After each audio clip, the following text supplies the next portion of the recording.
উপস্থিত হয়েছেন সকলে বলি আলহামদুলিল্লাহ। হযরতের আলোচনার আগে আমি অনুরোধ করবো আমাদের সামনে যে ফাঁকা জায়গাগুলো আছে এগুলো পূরণ করে একটু সামনে আগে বসি, একটু এলোমেলো না হয়ে একটু গুছিয়ে বসি, আমরা গুজগাছ হয়ে বসি। আল্লাহ তাআলা আমাদের সকলের আজকের এই মাহফিলকে কবুল করেন, এই মাহফিলকে আমাদের হেদায়েতের জরিয়া হিসেবে কবুল করেন এবং আমাদের হযরতের সকলের আলোচনা শ্রবণ করে তদনুযায়ী আমল করার তৌফিক দান করেন। এ পর্যায়ে আপনাদের সম্মুখে আলোচনা পেশ করবেন আজকের এই মাহফিলের মধ্যমণি, আমাদের টাঙ্গাইলের গৌরব, মির্জাপুরের কৃতি সন্তান, আন্তর্জাতিক খ্যাতি সম্পন্ন মুফাসসির কোরআন, বাংলাদেশ জাতীয় মুফাসসির পরিষদ ঢাকা জেলার স্বনামধন্য সভাপতি, খাননগর বাইতুল আমান জামে মসজিদের দ্বীপ ঢাকা এর স্বনামধন্য ইমাম ও খতিব হযরতুল আল্লাম মুফাসসির কোরআন মাওলানা জহিরুল ইসলাম জিহাদি সাহেব দামাত বারাকাতুহুম এ পর্যায়ে আপনাদের সম্মুখে আলোচনা পেশ করবেন মাওলানা জহিরুল ইসলাম জিহাদি সাহেব দামাত বারাকাতুহুম। আমি হযরতকে তার সারধর্ম আলোচনা পেশ করার জন্য বিনীত অনুরোধ করছি। আসসালামু আলাইকুম ওয়া রাহমাতুল্লাহি ওয়া বারাকাতুহু। الحمد لله نحمده ونستعينه ونستغفره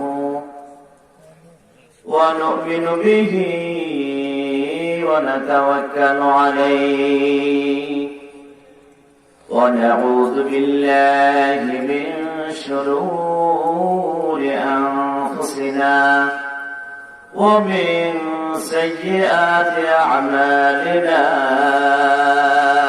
من يهده الله فلا مضل له ومن يضلل فلن تجد له وليا مرشدا،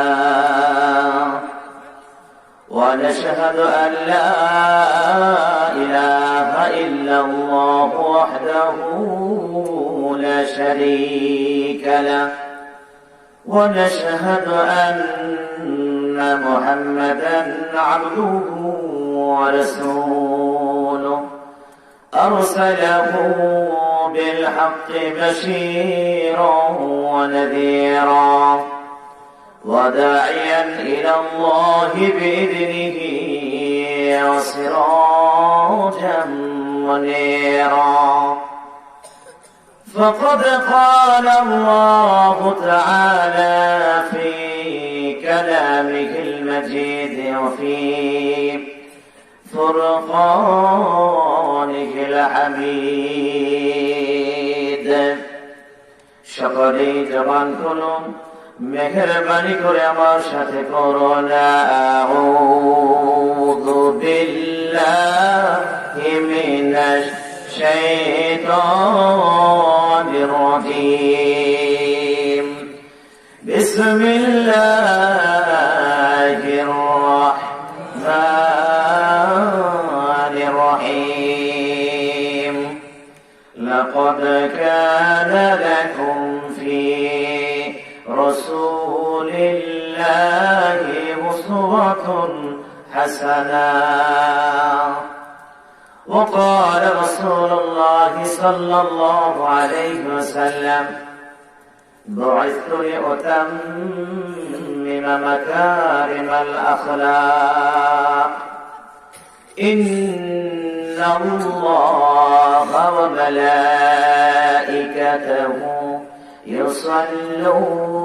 يصلون على النبي يا أيها الذين آمنوا صلوا عليه وسلموا تسليما.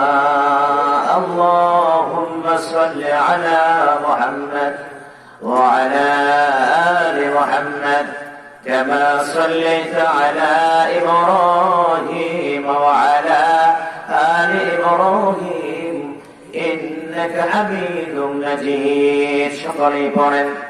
اللهم بارك على محمد وعلى آل محمد كما باركت على إبراهيم وعلى آل إبراهيم إنك حميد مجيد হাজারো ব্যথা বেদনার পরে ফিরে আসনি নবী আপন ঘরে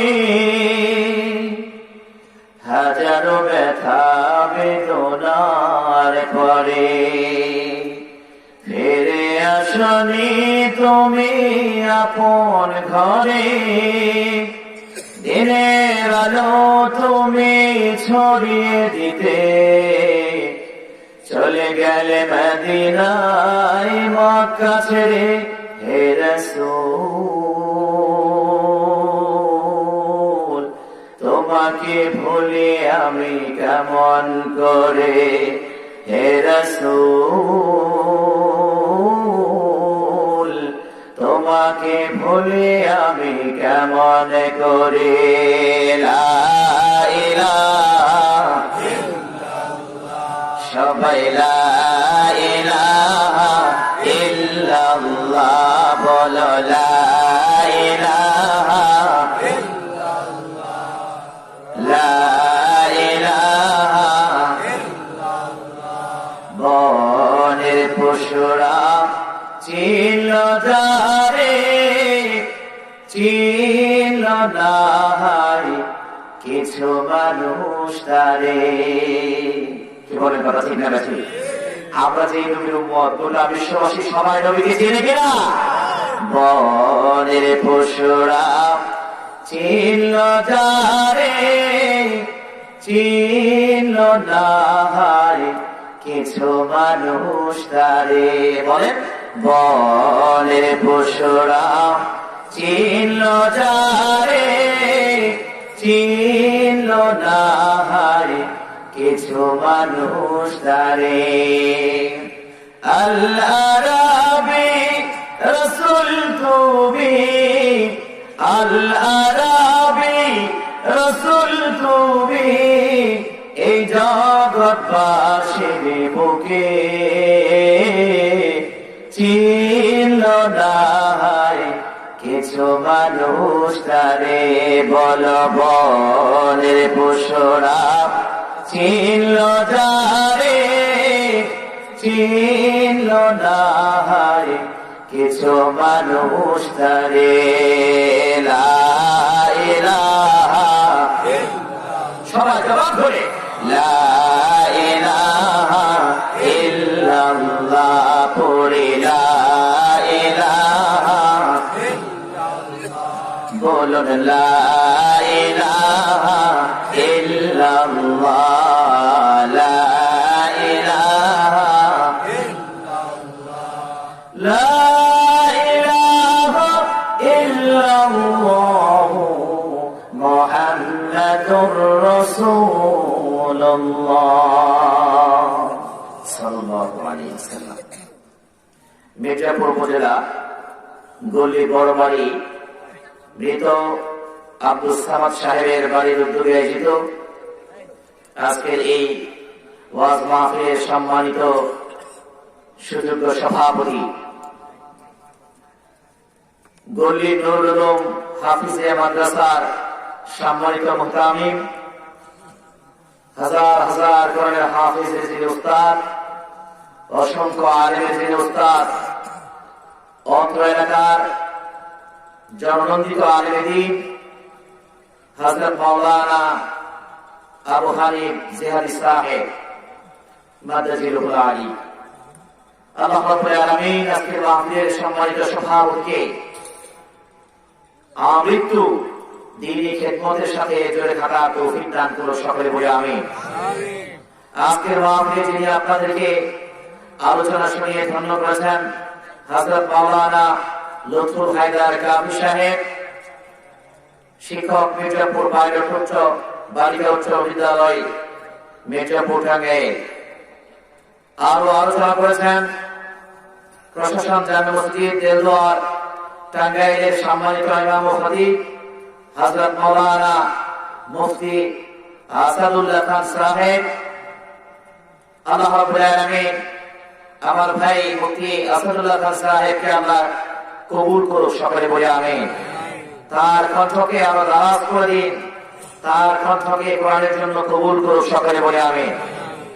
এতক্ষণ পর্যন্ত যার আলোচনা শুনে আপনারা চাতক পাখির মতো তার আলোচনা শুনতেছিলেন, হযরত মাওলানা লুৎফুর রহমান যুক্তিবাদী সাহেব, আল্লাহ রাব্বুল আলামিন আজকের মাহফিলের যিনি অন্যতম আকর্ষণ, আল্লাহ লুৎফুর রহমান যুক্তিবাদী সাহেবকে আল্লাহ কবুল করুন, সকলে বলে আমিন। মঞ্চের সামনে পুরুষ দিনদার ইমানদার মুসলমান ভাইরা, পর্দার আড়ালে অবলা সরলা সর্বোচ্চ সম্মানিতা মা ও বোনেরা, সর্বপ্রথমে সেই মহান আল্লাহ রাব্বুল আলামিনের দরবারে শুকরগুজার করছি যে আল্লাহ রাব্বুল আলামিন আমাদেরকে এই গলি এলাকার হাজার হাজার মানুষের মধ্য থেকে যাচাই বাছাইয়ের মাধ্যমে কোরআনের মাহফিলের জন্য, এই জান্নাতের বাগানের জন্য আমাদেরকে আল্লাহ কবুল করলেন, মনোনীত করলেন, নির্বাচিত করলেন। সেই মহান আল্লাহ রাব্বুল আলামিনের দরবারে শুরুতেই খুশি এবং আনন্দ চিত্তে মন প্রাণ উজাড় করে সমস্ত মহব্বত ভালোবাসা একত্রিত করে সিংহ সাতগুলির মতো গর্জন দিয়ে একবার উচ্চ আওয়াজ দিয়ে বলে আলহামদুলিল্লাহ। আমরা মাহফিলে আসতে পেরে খুশি না বেজা? খুশি যেহেতু আমরা, তাহলে জিকির আজকার সুবহানাল্লাহ আলহামদুলিল্লাহ এগুলো সব আসতে হবে না জোরে হবে? জোরে বলি আল্লাহু আকবার। আল্লাহ কবুল করো, সকলে বলি আমিন। আর জোরে বলি আমিন। আমার ভাইয়েরা, আমরা এখানে যতক্ষণ বসে থাকবো আমরা জিকির আজকার করবো কার? আমরা যখন চলে যাব তবু জিকির করবো কার? আমরা যখন দাঁড়াবো তখন জিকির করবো কার? আমরা যখন বসবো তখন জিকির করবো কার? আমরা যখন বিছানায় আরামের জন্য শুয়ে যাব তখনও আমরা জিকির করবো কার? আল্লাহ রাব্বুল আলামিন বলেন, বান্দারে এমন কোন সময় নাই, এমন কোন জায়গা নাই, এমন কোন অবস্থা নাই, তুমি দাঁড়িয়ে আছো, তুমি বসে আছো, তুমি শুয়ে আছো, সব অবস্থায় ডাকতে হবে কাকে? আল্লাযীনা ইয়াযকুরুনা আল্লাহা কিয়ামান ওয়া কুউদান ওয়া আলা জুনুবিহিম। আল্লাহ বলেন, বান্দারে একটা মানুষ তিনটা অবস্থার মধ্যে গোটা জিন্দেগি চালিয়ে যায়, গোটা জিন্দেগি জীবনটা শেষ করে যায়, কখনো বসে, কখনো দাঁড়িয়ে, কখনো আরামের জন্য বিছানায় শুয়ে শুয়ে। বলেন ঠিক না? তিনটা অবস্থার বাইরে মানুষ যায় না। আল্লাহ বলেন, তুমি যেখানে আছো, যে অবস্থায় আছো, যেখানে তুমি থাকো না কেন, সব অবস্থায় ডাকতে হবে কাকে? সেই ডাকার মাঝে কখনো যদি মুয়াজ্জিন বলেন আল্লাহু আকবার, আল্লাহু আকবার, সবচেয়ে বড় তিনি কে? আরো জোরে বলেন কে? সে আল্লাহ আমাদের জন্য সবচেয়ে বড়। আল্লাহ রাব্বুল আলামিনের ঘোষণা মসজিদ থেকে মুয়াজ্জিনের কণ্ঠে আছে না নাই? মুয়াজ্জিন বলে, হাইয়া আলাস সালাহ, হাইয়া আলাস সালাহ, এসো নামাজের দিকে, এসো নামাজের দিকে। আপনি মনে মনে ভাববেন, আমি তো ক্ষেতের কৃষিকাজের মধ্যে আছি, নামাজে গেলে কি হবে? আমার কৃষিকাজের মধ্যে অনেক কল্যাণ আছে। নামাজে গেলে কি হবে? আমার ব্যবসার মাঝে অনেক লাভ আছে। নামাজের মাঝে গেলে কি হবে? আমার চাকরির মাঝে অনেক পয়সা আছে। এমনটা যদি আপনি ভাবতে থাকেন, সাথে সাথে মুয়াজ্জিন বলবেন, হাইয়া আলাল ফালাহ, হাইয়া আলাল ফালাহ। ব্যবসা বাণিজ্য, চাকরি বাকরি, ক্ষেত খামারের চেয়ে নামাজে তুমি আসো, নামাজের মধ্যে সবচেয়ে কল্যাণ দিবেন কে? আরো বলেন কে? এই জন্য যখনই সময় পাবো, যখনই সুযোগ পাবো, আমরা ডাকবো কাকে? আরো যে বলেন কাকে? আল্লাহ নাম যতই ডাকি ততই মধুর লাগে, নামে এত মধু থাকে কে জানে তো আগে। আল্লাহর নামে মধু আছে না নাই? আরো যে বলেছেন আপনি কোন দল করেন, আপনার দলীয় নেতা, আপনি কোন ইমামের ভক্ত, আপনার মসজিদের ইমাম, আপনি কোন পিসাবের মুরিদ, আপনার পিসাবের নাম, আপনি কোন বক্তার ভক্ত, আপনার বক্তা, এই সব মানুষের নাম আপনি যদি একা একা ঘরের দরজা বন্ধ করে একবার, দুইবার, পাঁচবার, 10 বার যদি আপনার ভালোবাসার মানুষটার নাম যদি আপনি বারবার ডাকেন, আর আপনি যদি বাচ্চাকে জিজ্ঞেস করেন, হ্যাঁ আমার প্রিয় মানুষটার নামটা কি, তাই কেমন লাগে, মন আপনাকে বলেছি এমন একজন মানুষের নাম তো তুই দেখো যে তোর মতো একজন মানুষ ধরে বলেন থেকে না, হতে পারে নেতা, হতে পারে বক্তা, হতে পারে পিসাব, হতে পারে ইমাম সাহেব, ধরে বলেন ঠিক না, মন আপনাকে বলবে এমন একটা নাম যতই জপি তবে আমার নামায় সওয়াব দিবেন কে? ও নাম প্রাণের প্রিয়তম, ও নামে ডাকি মজিনু সম, ওই নামে পাপিয়া গাহে প্রাণের গোলাপ আগে। আল্লাহ নাম যতই ডাকি, বলে আল্লাহ নাম যতই ডাকি ততই মধুর লাগে, নামে এত মধু থাকে কে জানে তো আগে। চিল্লা বলেন মারহাবা। কেমন খারাপ লাগে? আর জন্য লাগে? আমার ভাইয়া বর্তমান তো আমাদের আল্লাহর ভয় নাই, ভয় আছে? ভয় যদি আল্লাহ থাকতো তাহলে ঘুষ খায় কেন? ভয় যদি আল্লাহ থাকতো তাহলে সুদ খায় কেন? ভয় যদি আল্লাহ থাকতো তাহলে মিথ্যা মামলা দেয় কেন? ভয় যদি আল্লাহ থাকতো মানুষকে খুন করি, গুম করি কেন? ধরে বলেন থেকে না? এগুলোর মধ্যে অশান্তি আছে না নাই? আপনি কাকে ঠকাবেন? আপনি বেশি দিন কাউকে ঠকাতে পারবেন না। আপনি মনে রাখবেন, যত মানুষকে আপনি ঠকাবেন আপনাকে ঠকিয়ে দিবেন কে? আরো বলেন কে? আমি আসলে জামগড়া এলাকায় থাকি, হাজারো ঘন মানুষের পরিবেশ আসলে জামগড়াতে। বাংলাদেশের এমন কোন জেলার মানুষ নাই যেই মানুষ আমার আসলিয়ায় নাই, কি বলেন ঠিক না? একজন পুলিশ আলেম ওলামা সবসময় কোরআন হাদিস আল্লাহ রাসূলের আদর্শ সবসময় সততার কথা বলে, ঠিক না? পুলিশ বলতেছে হুজুর মনটা বড় ভালো না। কেন ভাই? কয় আপনারা 2 ঘন্টা 2.5 ঘন্টা বয়ান করে 30-40 হাজার টাকা নেন, সারা রাত জায়গাও আমরা এত টাকা পাই না। আমি বললাম ঠিক আছে, কালকে চলেন আমার সাথে মাহফিল, আপনি প্রধান বক্তা। এটা কিন্তু চলবে নাকি? আমরা তো শুধু মোটরসাইকেল চেক করতে জানি। আমি কই ওই জায়গায় ও টাকা আছে না নাই? একটু পরে কয় হুজুর না না, ওখানেও বেশি সুবিধা না। কেন? গতকালকে মোটামুটি কামাই যায় হয়েছে, অনেক রাত একটা যুবকের মোটরসাইকেল ধরলাম। আমি বললাম প্লেট নাম্বার আছে তো? কয় হুজুর আছে। আমি বললাম তাহলে কেন ধরলেন? কয় কিছু ঠান্ডা, কিছু পুলুস। আমি বললাম কেন, কিরকম হয়েছে? কয় ছেলেটা খুব চালাক, ধরার পরে সাথে সাথে পকেটে হাত দিছে, একবার মস্ত একটা নোট দিছে। অন্ধকারের মধ্যে কিছুই দেখি নাই, বাড়িতে এসে পকেট খুলছি, দেখি এটা কোনো চকচকা টাকা না, এটা ফ্যান্টাসি কিংডম পার্কের টিকিট।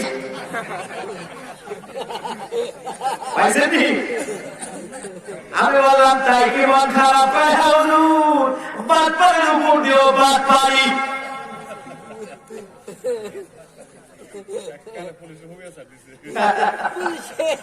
আমি বললাম আপনি ভালো একটা মোটরসাইকেল ধরছেন যেটার নাম্বার আছে, প্লেট আছে, লাইসেন্স আছে, এরপরেও ধরছেন বেচারা বেকায় দেয় পড়ে গেছে। চিন্তা করলেন আমরা তো আর কিছু খেয়াল করবো না, ফ্যান্টাসি কিংডম পার্ক ঘুরে আসা যে টিকিটটা পকেটে ছিল ওইটাই গরম গরম মাছ থামিয়ে চালিয়ে দিছে। অমনি আমি বললাম আমার মনে পড়ে গেল আমার একজন উস্তাদ শিক্ষক বলেছেন, হে মাওলানা জহির, ধোকা দাও গিয়া ধোকা খাও গিয়া। তুমি যদি ধোকা কাউকে দাও তোমাকে ধোকা দিবেন কে? তুমি কাউকে ধোকা দিলে তোমাকে ধোকা খাইতে হবে, ঠিক না? আপনারা সবাই আমার আলোচনা শুনতেছেন তো? কারা কারা শুনতেছেন একটু হাত তুলেন তো। 1 2 3 4 5 মাশাআল্লাহ। তো তালে তালে আলহামদুলিল্লাহ। না শুনলে কি হাত উঁচু করে রাখি, না শুনলে কি হাত উঁচু হয়? তবে আপনাদের জন্য মজার কথা, কোন কাজ কোন কথায় আল্লাহ মানুষের মুখেরটা কবুল করেন না যদি সেই ভালো কাজটা তার অন্তরে না থাকে। জোরে বলেন ঠিক না? বনি ইসরায়েলের এক লোক একদিন 2 দিন 3 দিন হয়ে যায়, তার প্রিয় একটা পালিত উট খুঁজে পাওয়া যায় না। একদিন 2 দিন 3 দিন যখন হয়ে যায়, খুঁজতে খুঁজতে মহল্লা তন্ন তন্ন করে ফেললেন। মক্কা মদিনার দেশ মরুভূমির দেশ, মাঝে মাঝ মরুভূমি, এমন মরুভূমির প্রান্তরে গিয়ে ওটা খুঁজে শুরু করেন। এক পর্যায়ে হতাশ হয়ে গেলেন, আরে এই মরুভূমি থেকে আমার উট পাওয়া যাবে নাকি? হতাশ হয়ে দাঁড়িয়ে আছে, হঠাৎ করে দেখে তার সেই 3 দিনের হারানো উট সামনে দাঁড়িয়ে আছে। খুশি হবে না হয়? কম না বেশি? এত খুশি হয়ে গেছে, খুশিতে আত্মহারা, খুশিতে পাগল পাড়া। সাথে সাথে আল্লাহকে বলবো, আমার আল্লাহ তুমি আমার গোলাম, আমি তোমার রব। ঠিক আছে? ঠিক না ঠিক? কথা বলেন ঠিক না ঠিক? এত খুশি হয়ে গেছে, আল্লাহ রে আল্লাহ গো তুমি আমার গোলাম, আমি তোমার রব। আল্লাহ কই বান্দারে মাত্র 3 দিন ধরে হারানোটা পাওয়ার পর এত খুশি এত পাগলামি করিও না। তুমি না সারা জীবন নামাজের মধ্যে আমি আল্লাহকে বলো সুবহানা রাব্বিয়াল আ'লা। আল্লাহ নাই এ বান্দা কেন পাগলামি করো? তোর হৃদয়ে তোর কই যায় আমি আল্লাহ রব, তুই আমার গোলাম। এবং তুই খুশির চোটে আত্মহারা হয়ে, খুশির চোটে পাগল হয়ে তুই রবটারে গোলাম বানিয়ে ফেলেছস। না না, আমি তো এমন পাগল হতে পারি না, আমি তোর গোলামটাকে রব বানায়া তোর ভুল কথাটাকে আমি আল্লাহ সংশোধন করে দিলাম। বাকি সুবহানাল্লাহ পারি কে? আর সুবহানাল্লাহ।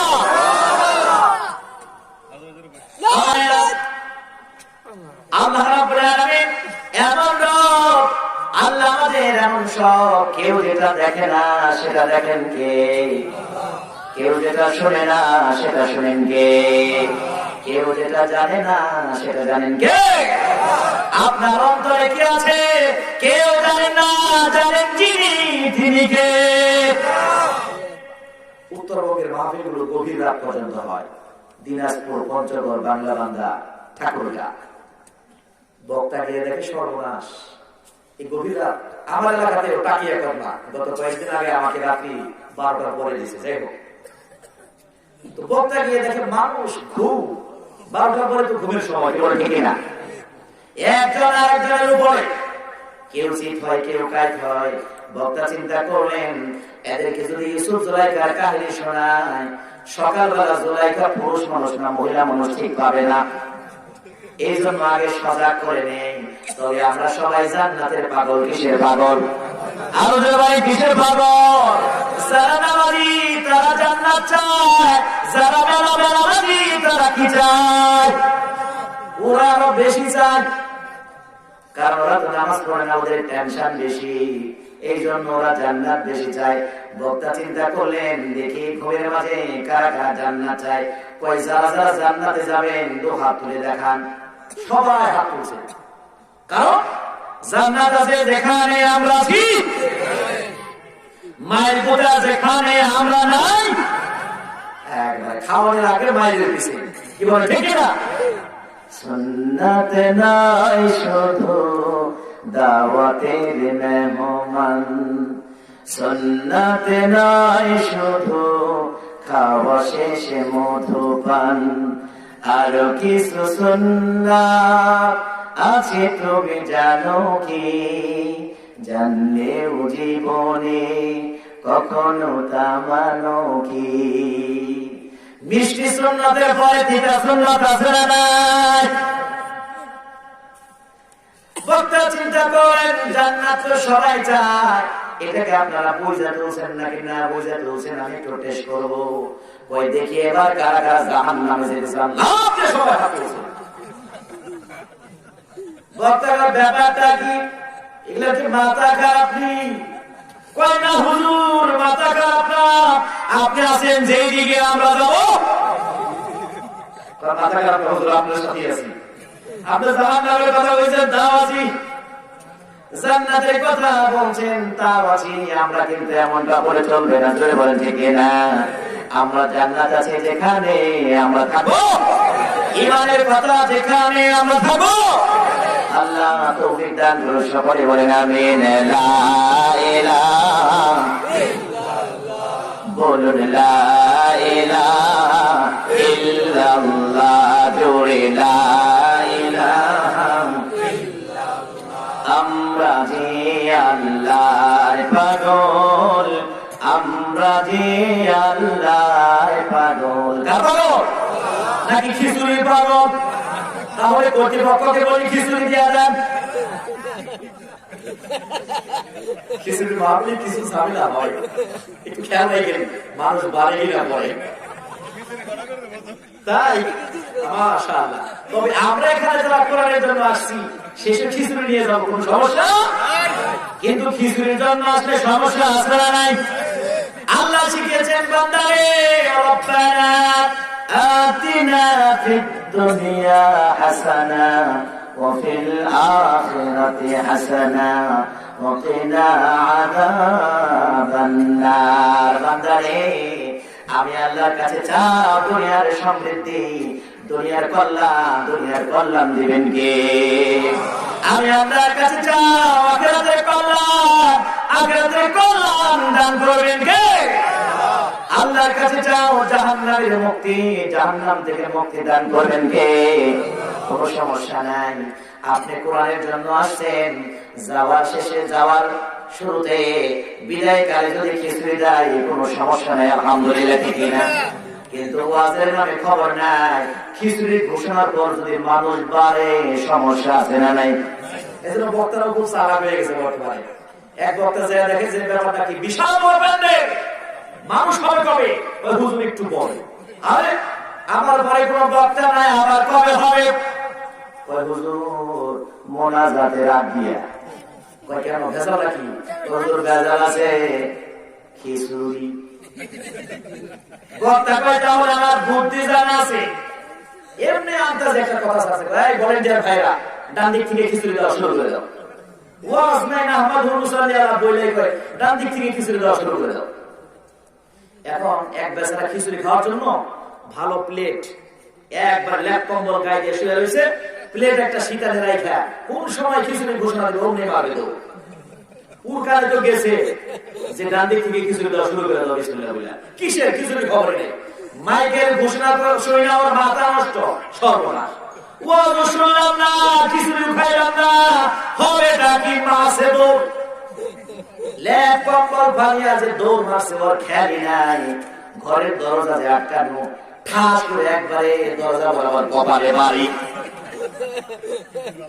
সর্বনাশ, খিচুড়ি লোভে আমার ঘরে যে শীতকালি লাগেছে এই একটু মনে নাই, খাইলো কপালে একবারে।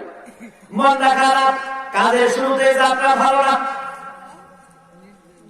এরপরে দরজা খুলে আবারও মারছে দৌড় মারার পর রাস্তার পাশে গেছে, রাস্তার মাঝখানে যে কারেন্টের খাম্বা এইটাও ব্যাক কলের মনে নাই, একবার খাম্বা আবার কপালে পড়ছে। এক খিচুড়ি তো কপালে দুইবার বাড়ি, আর তারা বলা করুন না, আসতে দিলেই যায়। নিজ দিকে তাকিয়ে দেখে যে লঙ্গি মোবারক গায়ের মধ্যে নাই। আর হাসেন না, শীতের দিনে অনেকেরই লঙ্গি ঠিক থাকে না, কম্বল যদি না থাকতো নিরাপত্তা দেওয়ার মতো কেউ থাকতো না, ঠিক না? ছোট ছোট বাচ্চা, আমি বাস্তব কথাই বলি। আমি কিন্তু আপনাদের সন্তান, মির্জাপুর আমার বাড়ি, কিন্তু থাকে আমি ঢাকাতে, বড় হয়েছে ঢাকাতে, এখনো ঢাকাতে। আমার একজন মুসল্লি দিন গেতে 40 বার তার লুঙ্গি টাইট করা লাগে, প্যান্ট একটু বড়। তো উনি হঠাৎ করে সকালবেলা একদিন আসতেছে ব্রাশ করতে করতে, আর একজন ভাই বলতেছে, সত্তর ভাই লুঙ্গি পাই সব ঘুরে থেকে ওইটা। আমি তুই এরকম প্রশ্ন করবি শুনি না, ঘুরে থেকে ওঠার পরে উনি লুঙ্গির খবর নাই কে? আমি বললাম, সত্তর ভাই সমস্যা কি? হুজুর মাঝে মাঝে ঘুরে থেকে ওইটা লুঙ্গি খুঁজে পাই না। আমি বলছি, বড় মেয়ে বিয়ে দেওয়া লাগবো, আপনি ঘুরে থেকে লুঙ্গি খুঁজে পান না? না হুজুর, মেয়ে একটা বড় একটা ছোট, দুই পাশে দুইটা শয়, মাঝখানে আমি জন্মের মতো পা দিয়ে গুটলা গুটি করে লুঙ্গি দেয় খাতের তলে। আমি বললাম, আপনার ইজ্জত ছিল কই? হুজুর কম বলে তবে। হঠাৎ করে একদিন না করে লুঙ্গি পায় না, লুঙ্গি পায় না, তাহলে ইজ্জত কোথায়? কম বলে তবে। বাড়িয়ালে বলে, বাড়িয়ালে কই গেছো? তোমার মেয়েরা করছে কি দেখো, লুঙ্গি খুঁজে পায় না। খুঁজতে খুঁজতে যা দেখে যে খাতের তলেই করে দিয়েছে লুঙ্গি। তো এখন খিচুড়ি খাওয়ার লোকটা যখন নিজ দিকে তাকিয়ে দেখে যে লুঙ্গি নেই, এই রেডিমেড পোশাক নিয়ে যদি খিচুড়ি নিয়ে যায়, খিচুড়ি দিবে না জানা বাড়িয়ে। ইন্ডিয়ান টাইমে বক্তা দেখে যে সর্বনাশ, পেঁয়াজি দোকানের লোক, চার দোকানের লোক, খিচুড়ির বয়ান শুই না, মাছ খেলো। আসার পরে দেখে যে বয়ান একটু শুরু হয়নি, কিসের খিচুড়ি। এখন যারা আসছে ওরা কি আবার এই খিচুড়ি না পেয়ে চলে যেতে পারবে? কারণ এবার সিলগালা পেয়ে যাবে, নাম্বারিং হয়ে যাবে। বক্তা বলে যে একটু মশলা করছি, কমসে কম 2 ঘন্টা বয়ান হবে, এরপরে খিচুড়ি, এর আগে ছুটি নাই। তো আমি আলহামদুলিল্লাহ আশা করি আজকে এই ভাবে একজন খিচুড়ি খাওয়ার লোক নাই, আমরা সবাই আল্লাহর পাগল। কার পাগল? আরো এবারে কার পাগল? তাহলে আমার সাথে পড়েন, আমরা যে আল্লাহর পাগল, আমরা যে আল্লাহর পাগল। সবাই আমরা যে আল্লাহর পাগল, আমরা যে আজ এখানে, কাল কি হবে তা জানি না। জানি আজকে আমরা এখানে হতে পারি, কালকে থাকবো কবরে, কেউ জানে না, দেখে না। অতএব আমরা এসেছি একবার, একবারে চলে যাব। মাঝখানের সময় দিয়ে আমরা আল্লাহকে ডাকবো, জোরে বলেন ঠিক না? আজ এখানে, কাল কি হবে তা জানি না, শুধু তুলতে চাই আখের ফসল। সবাই আমরা যে আল্লাহর পাগল, আমরা যে আল্লাহর পাগল। বলো, আমরা যে আল্লাহর পাগল, আমরা যে। জোরে বলি মারহাবা, লিল্লাহ তাকবীর। অনেকে অনেকে কথা বলছে, একটু ডান হাতটা মুখ করেন তো সবাই, একটু চা করেন, একটু নাড়া দেন, লিল্লাহ তাকবীর। তো এই সুযোগে আমরা কেউ ধারে বলতে পারি না। এক মাহফিলে বলছি যে একটা হাত নাড়া দিয়ে লিল্লাহ তাকবীর করেন। উনি করছে কি, ওনার সামনে যিনি বসছে সে হলো তার আগে থেকেই তার সাথে শত্রুতা ভাব। এই সুযোগে 5 একবার বেচারা অভিযোগ যে হুজুর মায়েরা তো বললো আমারে। আমি বললাম, আমি তো মারতে বলি নাই। হুজুর ইমানের জোশে লেগে গেছে। আমি বলছি, না না, ফেসলামি করা যাবে না, পূর্বে কোনো শত্রুতা ছিল। হ্যাঁ হুজুর, এই সুযোগে বাসে এমনটা করা যাবে না, ঠিক না? লিল্লাহ তাকবীর। আল কোরআনের আলো, আল হাদিসের আলো, লিল্লাহ তাকবীর। আলহামদুলিল্লাহ। আপনারা যদি এরকম উজ্জীবিত থাকেন তাহলে কিছু কথা বলবো ইনশাআল্লাহ, ইনশাআল্লাহ। আমার আলোচনার বিষয় হলো রাসূল সাল্লাল্লাহু আলাইহি ওয়াসাল্লামের চরিত্রে রয়েছে, আদর্শে রয়েছে মানুষের জন্য সর্বোত্তম আদর্শ চরিত্র। ঠিক না? লাকাদ কানা লাকুম ফি রাসূলিল্লাহি উসওয়াতুন হাসানা। আমার ভাইরা, আল্লাহ তার নবীর ব্যাপারে বলে, ও দুনিয়ার মানুষেরা, আমার দোস্ত আমার নবী জীবনে রয়েছে তোমাদের জন্য সর্বোত্তম আদর্শ। জোরে বলেন ঠিক না? আর বিশ্ব নবী বলেছেন,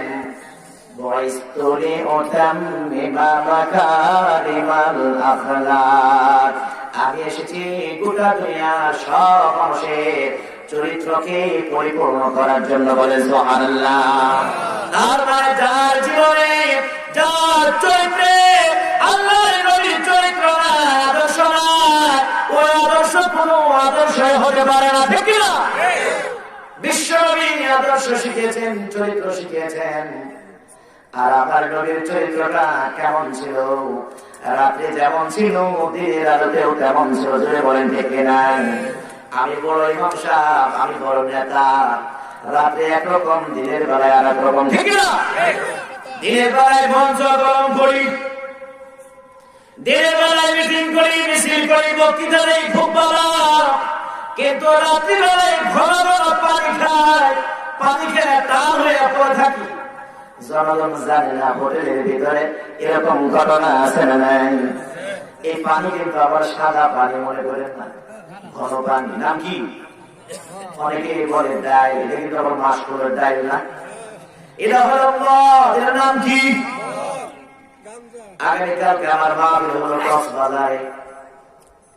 কক্সবাজারের ওদিকে মাহফিলে গেলেই বলে, হুজুর আমাদের এদিকে আলোচনা করতে গেলে একটু বাবার বিরুদ্ধে বলতে হবে।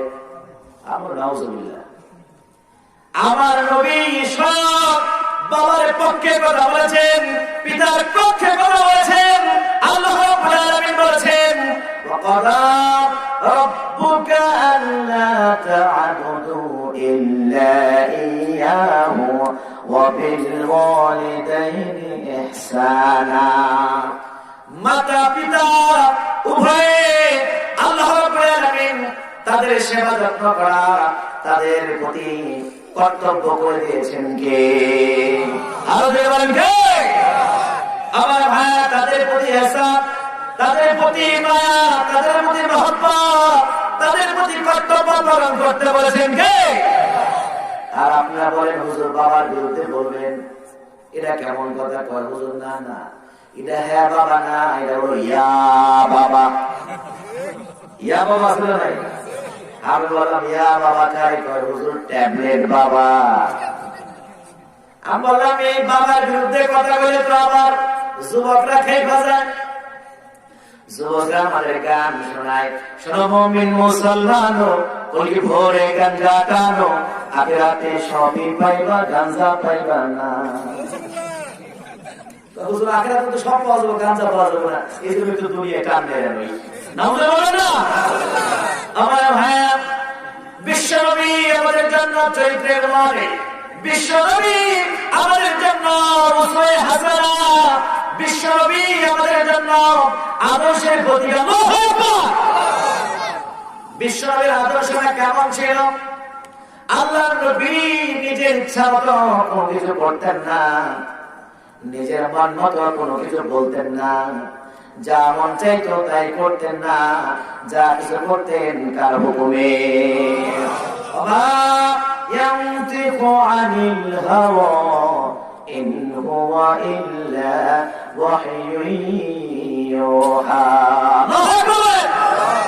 আল্লাহ বলেন, আমার দোস্ত মন চাহে কিছু বলে না, কিছু করে না, যা কিছু করে, যা কিছু বলে, সব কিছু আমি আল্লাহর হুকুমে জিবরাইল আমিনের মাধ্যমে। জোরে বলেন ঠিক না?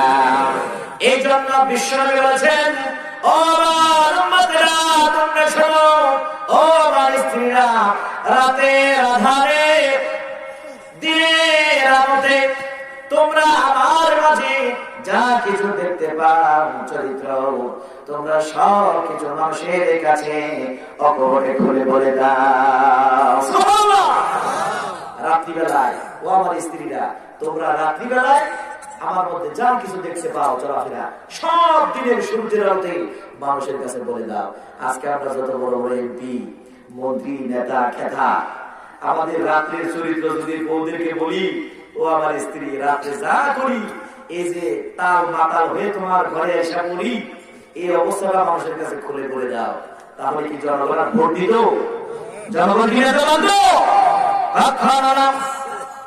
বিশ্বনবী জনাবে মুহাম্মদুর রাসূলুল্লাহ সাল্লাল্লাহু আলাইহি ওয়াসাল্লাম বলেছেন, চমৎকার কথা, তোমাদের মধ্যে সেই চরিত্রবান, সেই উত্তম, যে ব্যক্তি তার স্ত্রীদের কাছে উত্তম, ঠিক না? কারণ স্ত্রীর কাছে গোপন খবর আছে না নাই? সব গোপন খবর আছে। আপনি রাত্রিবেলায় কোথায় মদ খেয়ে, কোথায় গাঁজা খেয়ে, কোথায় তাস খেলে, কোথায় সুদের ব্যবসা করতে গিয়ে আপনি বাড়ি ফিরলেন, সব খবর স্ত্রীর কাছে আছে না নাই? এই জন্য বিশ্বনবী বলেছেন, খিয়ারুকুম খিয়ারুকুম নিসাউকুম, তোমাদের মধ্যে সেই ব্যক্তি উত্তম যে ব্যক্তি তার স্ত্রীর কাছে উত্তম। আমি বিশ্বনবী আমার স্ত্রীদের কাছে উত্তম। সুবহানাল্লাহ। বিশ্বনবী তার স্ত্রীদের কাছে উত্তম ছিলেন, এই জন্য আল্লাহ নবীর সম্মান বাড়িয়ে দিয়েছে কে? আরো জোরে বলেন কে? আমার ভাইরা, যে বাবার কথা বললাম, বিশ্বনবী জনাবে মুহাম্মদুর রাসূলুল্লাহ সাল্লাল্লাহু আলাইহি ওয়াসাল্লামের চরিত্রটা এমন ছিল। বাবাকে কেমন ভাবে সম্মান দেখাতে হবে, বাবার হক কেমন ভাবে আদায় করতে হবে, শিখিয়েছেন আমাদের বিশ্বনবী, ঠিক না? সব নবীকে বলা হয় নবী, আমাদের নবীকে কি বলা হয়? বিশ্বনবী।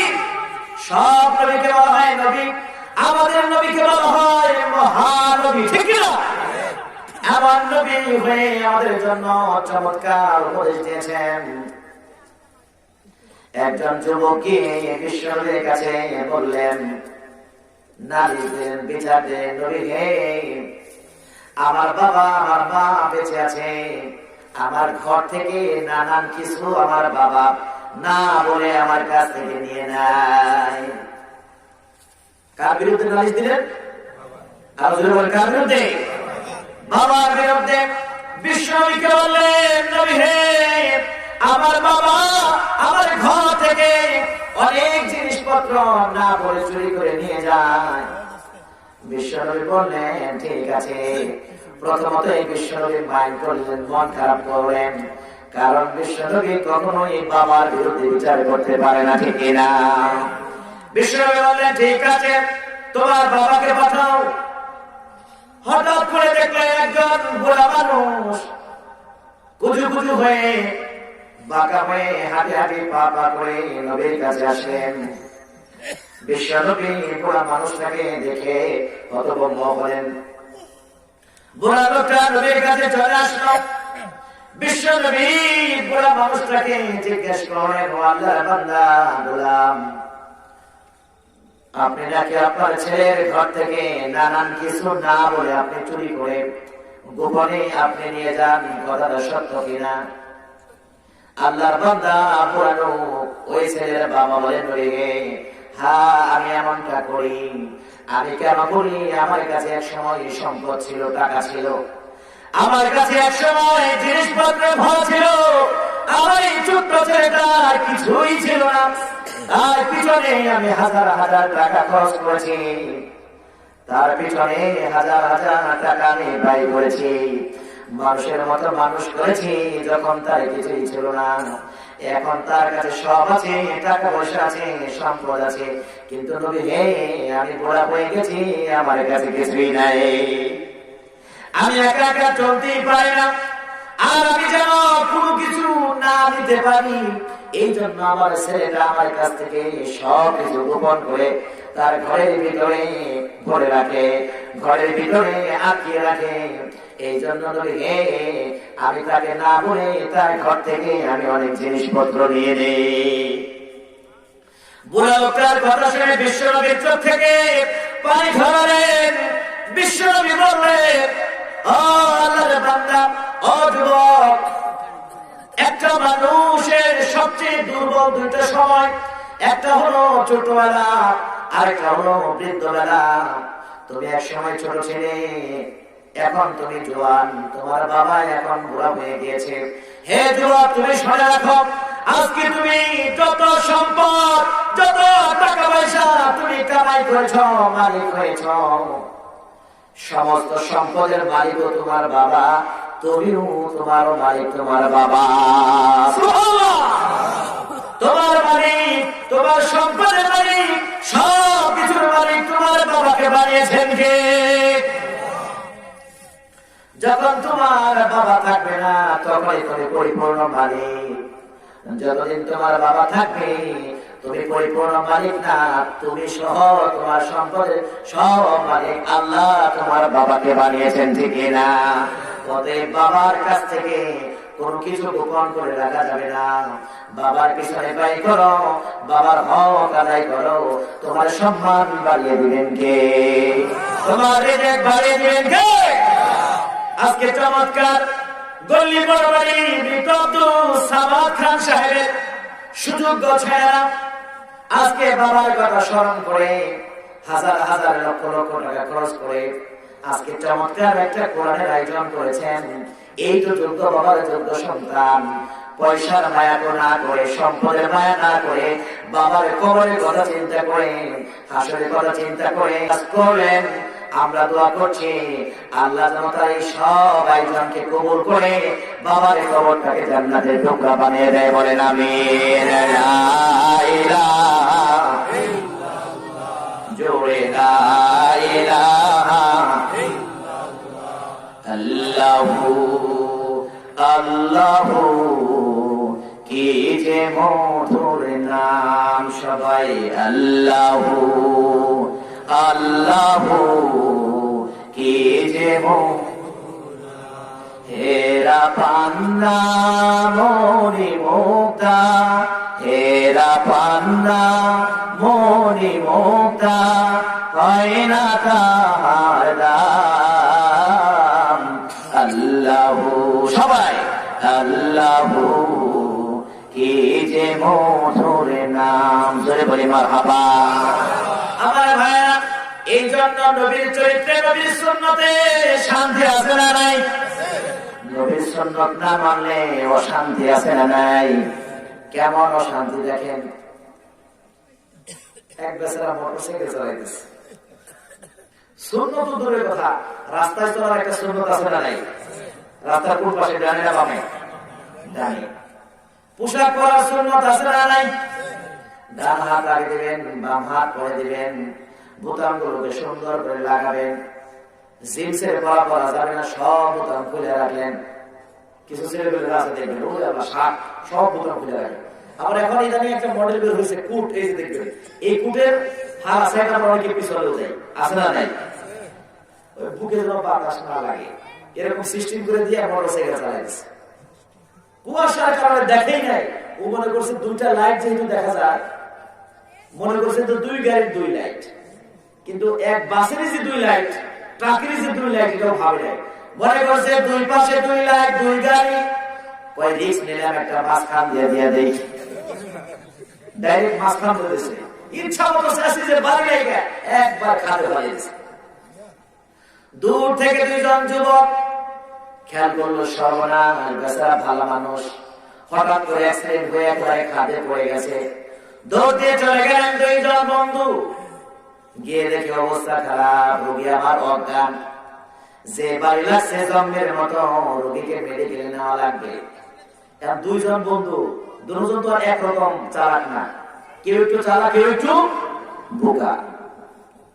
বোকাটা বলতেছে, দোস্ত এই রোগী তো মেডিকেলেও ভর্তি করবে না। ওই কেন?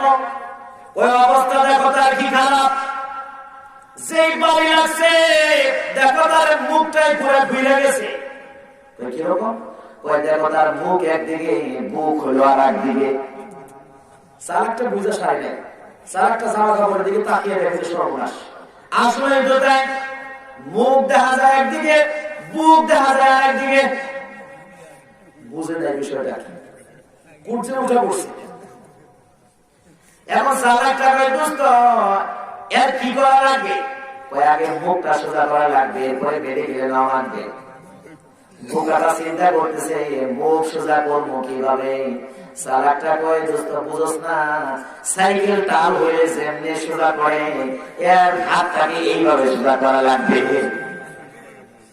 বোকাটা ধরছে বডি, কয় দোস্ত রেডি। চালাকটা ধরছে মাথা। বোকাটাই বলছে আমি দিব ডাইনে মোছা, তুই দিবি বামে মোছা। কয় দোস্ত রেডি, কয় রেডি, কয় জোরে মারো। এমন জোরে মারছে ধাক্কা ছুটে রোগ একটা টানা দেয়। রোগী যেমন এবার ধাক্কা ছুটে মোটামুটি জ্ঞান দিয়েছে। রোগী কয় তোমরা এমন করো, নিজের দিকে তাকা, অবস্থা কত কি? কয় কেন? কয় তোর মুখ একদিকে, বুক হইল আর একদিকে। রোগী কয় ঘটনা তো পেছলা আছে, এরা তো বুঝতে পারে না। কয় কেন? আমার মুখ আর বুক তো ঠিকই আছে। কয় কয় ঠিক, কুট খুলে দেয়া কয় এই যে দেখো মুখ আর বুক তো ঠিকই আছে। দোস্ত দুইজন বোকা হয়ে গেছে। কয় সর্বনাশ, তুমি যে কুটটা উল্টা করে পড়ছো আমরা তো জানি না, আমরা মনে করছি ট্রাকের বাড়ি লেগে তোমার মুখটাই মনে হয় ঘুরে গেছে। এই জন্য সুন্নাত না মানলে ঝামেলা আছে না নাই? বিশ্বনবী জনাব মুহাম্মদুর রাসূলুল্লাহ সাল্লাল্লাহু আলাইহি ওয়াসাল্লামের চরিত্র থেকে আমাদেরকে শিক্ষা নিতে হবে। নবীদের দাম্পত্য চরিত্র, নবীদের পারিবারিক চরিত্র, নবীদের সামাজিক চরিত্র, নবীদের রাষ্ট্রীয় চরিত্র, নবীদের রাজনৈতিক চরিত্র, সব চরিত্র নবীদের মাঝে আছে না নাই? আরো জোরে বলেন আছে না নাই? আর চরিত্র দিয়ে গোটা বিশ্ব জয় করা যায়। শক্তি এবং ক্ষমতা বাহাদুরি দেখিয়ে একটা মানুষের মন জয় করা যায় না, ঠিক না? আপনি জোর করে ক্ষমতায় থাকতে পারেন, কিন্তু 100% সুষ্ঠু নির্বাচন করতে গেলে জনগণের মাইন্ডসেট লাগবে। জোরে বলেন ঠিক না? আবার রাজনীতির দ্বন্দ্ব শুনেন না, রাজনীতির দ্বন্দ্ব খুঁজেন না। কিন্তু কোন এক দেশে নাকি নির্বাচন করেছে, জনগণ শুধু খালি বলে কয় ভাই ভোট আগের দিনই হয়ে গেছে। এক বুড়া মুরব্বী কয় সবাই বলে আগের রাত্রি হয়ে গেছে, কি করা যায়? একটু কেন্দ্রে যে পরীক্ষা করা যায়। কেন্দ্রে চলে গেলেন, দেখলেন কোন লোক জড়ে নাই। কেন্দ্রে যাওয়ার পর চিন্তা করলেন প্রিসাইডিং অফিসারের কাছে যাই দেখি। ভোট কেন্দ্রে যাওয়ার পর কয় চাচা কেন আসছেন? কয় ভোট দেওয়ার জন্য। কয় আগে হয়ে গেছে। চাচার অবস্থা খারাপ তো। চাচাও খুব রসিক মানুষ, কয় ঠিক আছে আমারটা হয়ে গেছে, তোমার চাচিটা দেওয়া যায়। কয় ওটা আরো আগে হয়েছে। এই কথা শুনে চাচা হু হু করে কান্না শুরু করছে। এবার চাচারে পুলিশ বলে চাচা চাচিরে বুঝি খুব মহব্বত করে। কয় না না। কয় তাহলে কানলেন কেন? ভুল হওয়ার দুঃখে? কয় না না, কান্নার ভয় আমার ভুল হয়েছে, আমি দুঃখ পাই নাই, দুঃখ লাগে নাই। তোমার চাচির ভুলটা হয়ে গেছে, আমার তাও দুঃখ লাগে না। দুঃখ লেগেছে তোমার চাচি 20 বছর আগে মারা গেছে।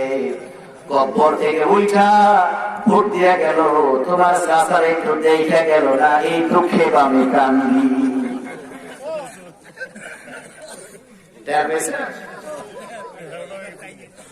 যে দেশে অবস্থা সেই দেশে বোঝা গেল সততা অন্যায় নীতি ইনসাফ ছাড়া শান্তির আশা করা যায় না। বলেন ঠিক না? শান্তি যদি পেতে চাও, মুক্তি যদি পেতে চাও, পরিবারে এবং রাষ্ট্রে এবং সমাজে বিশ্বনবীর চরিত্র মেনে নাও। শান্তি দিবেন কে? আরো বলেন কে? বিশ্বনবী কখনোই শক্তি, কখনোই ক্ষমতার বাহাদুরি দেখান না। বিশ্বনবী মানুষকে পরিবর্তন করেছেন চরিত্র দিয়ে, আদর্শে দিয়ে। বলেন ঠিক না?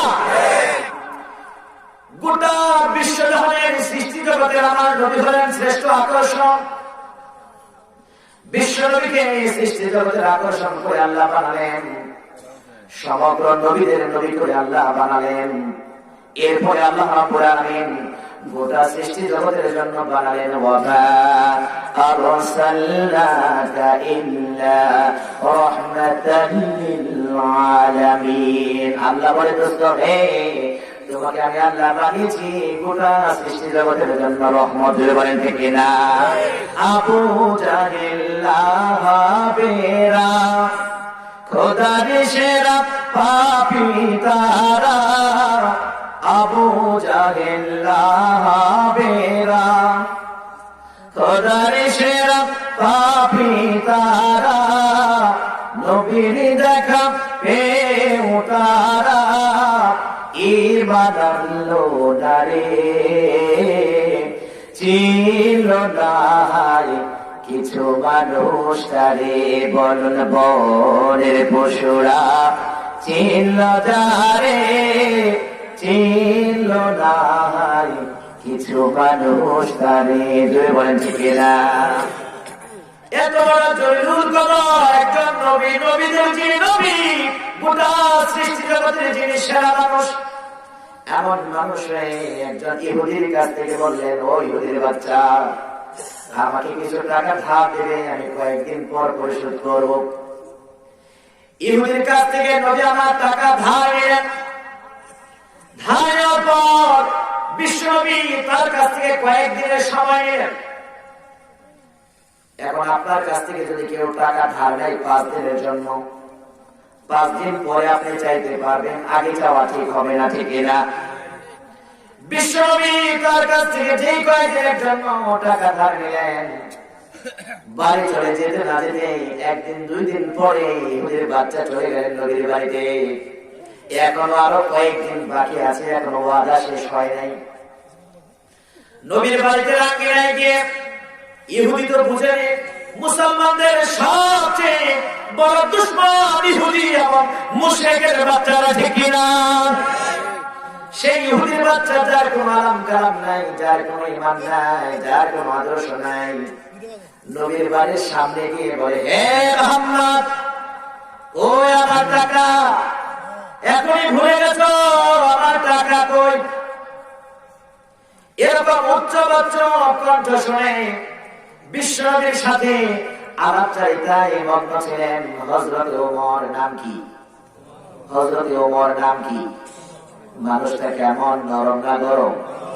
আর জোরে জোরে বলো, দাও খোদা দাও আমায় আমার ওমরে দারজে দিল, দাওয়ানের মাতো বীর সেনানি, আলের মাতো বীর সেনানি, জাগাতে নিখিল।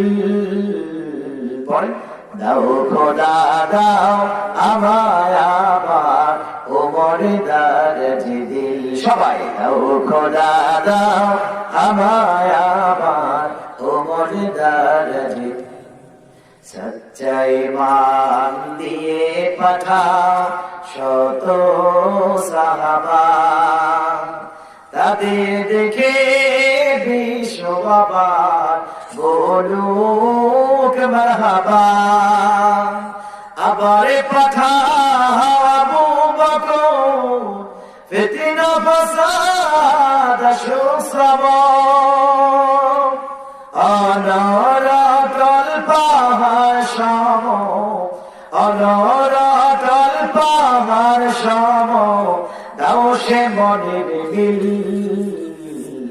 দাও খোদা দাও আমায় আবার ওমরে দারজে দিল। জোরে বলেন আমিন।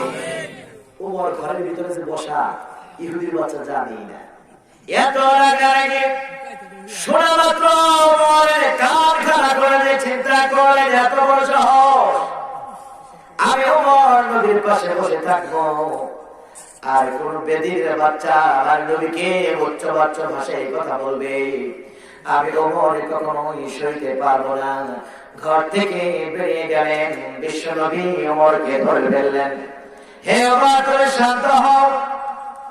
ওমর বললেন, হে নবী, আপনাকে কোন ইহুদির বাচ্চা গালি দিবে, রাগ করবে, উচ্চ বাচ্চা সেই কথা বলবে, আমি ওমর বসে বসে তামসা দেখবো, এমনটা কখনোই হতে পারে না। বেরবাই থেকে না।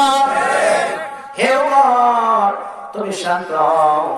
ওমর বলে নবী হে, না না, যদি অনুমতি দেন এক থাপ্পড় দিয়ে ইহুদির বাচ্চাকে বিদায় করে দিব।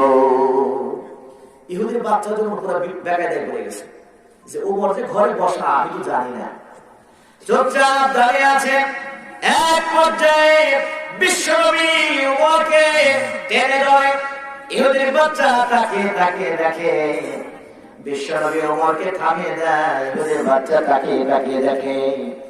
বিশ্বনবী শুধু তাকে ধরেই ফেললেন না, বিশ্বনবী ওমরকে সান্ত্বনা দেয়, হে ওমর তুমি শোনো, সাহিবাল হাত্তি ফাহুয়া মাকালা আল্লাহু আকবার। বিশ্বনবী বলেন, হে ওমর, আমি তার কাছ থেকে টাকা ধার নিয়েছি। একজন পাওনাদার আমার কাছে পাওনা থাকার কারণে আমাকে দুইটা কথা বলতেই পারে, সাহিবাল হাত্তি ফাহুয়া মাকালান। ওমর হে, তাকে তুমি বলতে দাও। এই আচরণটুকু ইহুদির বাচ্চা দাঁড়িয়ে দাঁড়িয়ে দেখতেছে সর্বনাশ। বিশ্বনবী যে আচরণ দেখালেন, যে ধৈর্যের পরিচয় দিলেন, এরপরে ওমরকে সান্ত্বনা দিলেন, বুঝালেন, ওমর হে, যার কাছ থেকে তুমি টাকা ধার নিয়েছ সে তোমাকে দুইটা কথা বলতেই পারে, তুমি বলতে দাও। এই আচরণটুকু দেখে, এই ব্যবহারটুকু দেখে ইহুদির বাচ্চা হতভম্ব হয়ে গেলেন। ইহুদির বাচ্চা এক দৌড় দিয়ে বিশ্বনবীর কাছে চলে গেলেন। বিশ্বনবীকে বললেন, হে, টাকা পয়সার কোনো প্রশ্ন না, এক্ষুনি আমাকে বলে দেন লা ইলাহা ইল্লাল্লাহু মুহাম্মাদুর রাসূলুল্লাহ সাল্লাল্লাহু আলাইহি ওয়াসাল্লাম। এখন ওমর যেরকম গরম হয়েছিলেন শক্তির জোরে, তাকে শক্তি দেখানোর জন্য ওমর যেরকম করেছিলেন, এই শক্তি প্রয়োগ না করে বিশ্বনবী যে চরিত্র প্রয়োগ করলেন, কোনটাই লাভ হলো? বিশ্বনবীর চরিত্র দেখানোর কারণে ইহুদির বাচ্চা ঈমান আনয়ন করলো, ঈমান গ্রহণ করলো। আপনি ক্ষমতা দিয়ে কখনোই মানুষের মন জয় করতে পারবেন না। মন জয় করা যায় মানুষের চরিত্র এবং আদর্শ দিয়ে। জুড়ে বলেন ঠিক কিনা? বিশ্বনবী বলেছেন, বহিস্তুই উতাম্মিলা হুসনুল আখলাক, আমি এসেছি সেই চরিত্র গঠন করার জন্য, সে আখলাক গঠন করার জন্য। লা ইউমিনু আহাদুকুম হাত্তা ইয়াকুনা হাওয়াহু তাবা'আন লিমা জিতু বিহি। বিশ্বনবী বলেন, আমি নবীর আল্লাহর পক্ষ থেকে জীবন ব্যবস্থা পেয়ে যার অন্তরে খুশি হতে পারলো না, যার দিল খুশি হতে পারলো না, সে কখনোই পরিপূর্ণ মুমিন হতে পারে না। যদি বলেন ঠিক কিনা?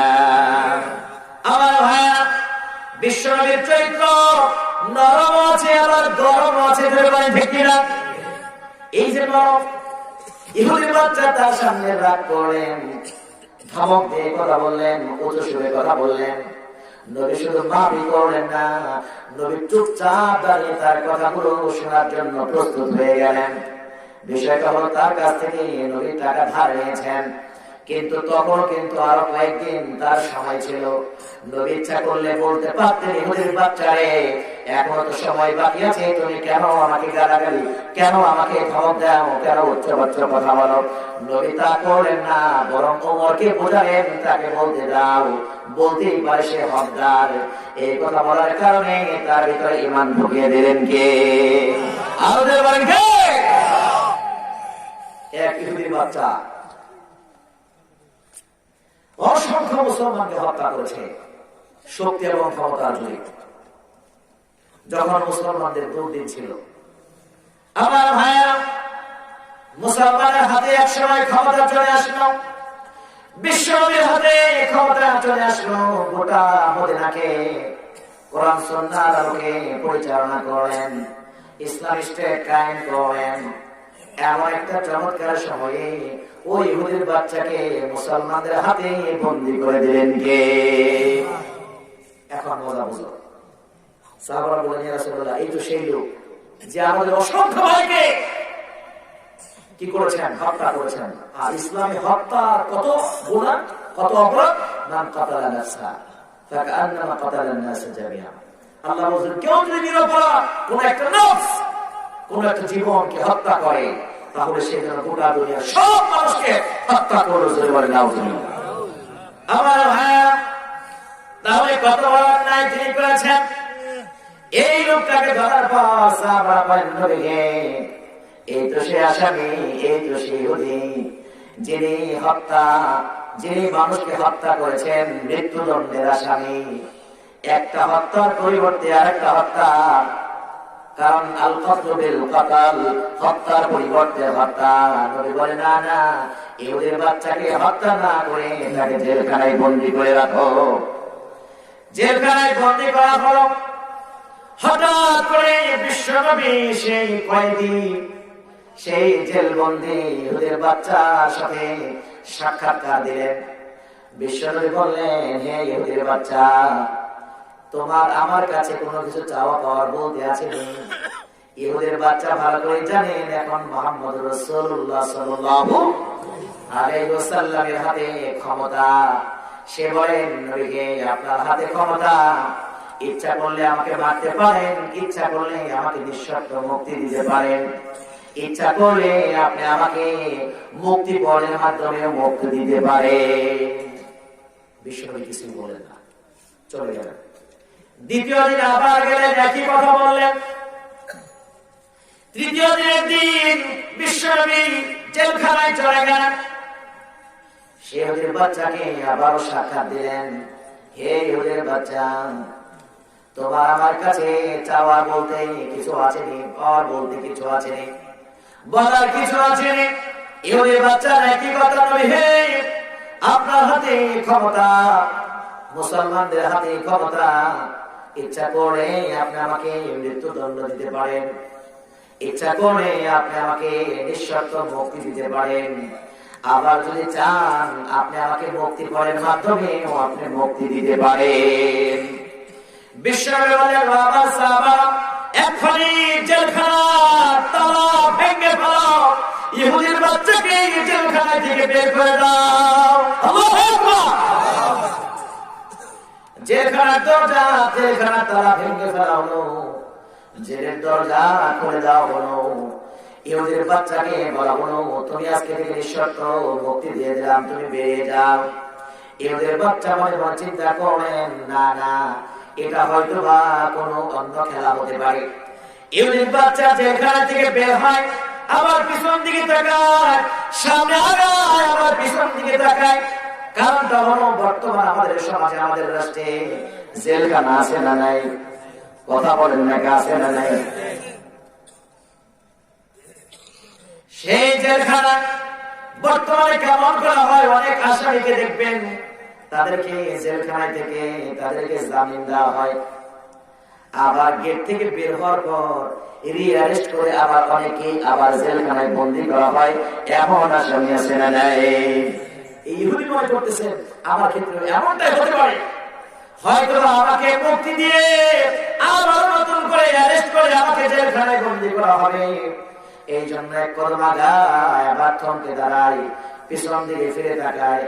কিন্তু না না, যতই পিছন দিকে তাকায়, দেখে না নবী এবং তার সাহাবারা আমাকে নিয়ে, তাদের মাথায় কোনো টেনশন নাই। যখন তিনি ভাবলেন, যখন তিনি বুঝতে পারেন সত্যি নবী আমাকে ক্ষমা করে দিয়েছে, মুক্তি দিয়ে দিয়েছে, এমনটা জেহেনে যখন আসলো, মাথায় যখন আসলো, তিনি দৌড় দিয়ে চলে গেলেন একটা কূপের কাছে। কূপে গিয়ে পূর্ণ পবিত্রতার সাথে গোসল করেন, সুন্দর করে পরিপাটি হয়ে এক দৌড় দিয়ে আবার নবীর কাছে চলে গেলেন। মনে মনে ভাবতে লাগলেন, এমন চরিত্রের গুণাবলী যার ভিতরে আছে, এমন চরিত্রবান যদি সেই নবী, আমি কেন তার সম্পর্কে ভুল বুঝেছিলাম? কেন তার কর্মী বাহিনীদেরকে আমি হত্যা করেছি? কেন তার দলের লোকদেরকে আমি হত্যা করেছি? কেন তার সাথীদেরকে আমি মেরে ফেলেছি? না না, হতেই পারে না। গোসল করে পুত পবিত্রতা অর্জন করে বিশ্বনবীর দরবারে চলে গেলেন। বিশ্বনবী সাহাবাকে জিজ্ঞেস করলেন, বিশ্বনবী ইহুদির বাচ্চাকে জিজ্ঞেস করলেন, হে ইহুদির বাচ্চা রে, আবার নতুন করে কি চাও?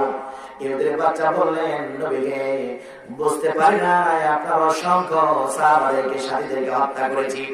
নবীকে জীবনের সমস্ত ভুল ভেঙে গেছে, আমার আমি আপনার দলের কর্মী হতে চাই, আমি আপনার সঙ্গে এবং সাথে হতে চাই। নবী হে আমাকে পড়িয়ে দেন লা ইলাহা ইল্লাল্লাহু মুহাম্মাদুর রাসূলুল্লাহ সাল্লাল্লাহু আলাইহি ওয়াসাল্লাম। আমার ভাইরা দেখেন চরিত্র দিয়ে কি করা যায়। খ্রিস্টানকে চরিত্র দিয়ে মুসলমানরা অনুযায়ী বলেন ঠিক না? আর আপনি ক্ষমতা দিয়ে কিচ্ছু করতে পারবেন না। এই গল্পটা আপনারা অনেকেই জানেন। গামা পালোয়ান নাম কি? গামা পালোয়ান তৎকালীন সময়ের একজন আদর্শবান লেখক ছিলেন ইসলামের পক্ষে, আল্লামা ইকবাল। নাম কি? আল্লামা ইকবাল একদিন যাচ্ছেন রাস্তা দিয়ে, গামা পালোয়ানের সাথে দেখা, যিনি অত্যন্ত সাহসী কুস্তিগীর ছিলেন। গামা পালোয়ান কয়, ইকবাল এই তুমি কি কবিতা কও, মানুষের নীতি আদর্শের কথা কও, এগুলো তো ভালো লাগে না, তুমি পারবা আমার সাথে আসো, বিগ ফাইট আছে না নাই? আল্লামা ইকবাল বলে, দোস্ত না মারামারি পরে হবে, বিশাল একটি মাহফিল আছে, তোমাকে সেখানে নিয়ে যেতে চাই। তুমি আমার দোস্ত মানুষ, আজকের মাহফিলের অন্যতম চিফ গেস্ট হলো তুমি গামা পালোয়ান। গামা পালোয়ান বুঝতে চাই না কোন জায়গায় নিয়ে যায়, যে দেখে যে বিশাল একটা সেমিনার ওয়াজ মাহফিল, বিশাল সেমিনারে গিয়ে গামা পালোয়ান নীতির কথা, চরিত্রের কথা, আদর্শের কথা তুলে ধরলেন।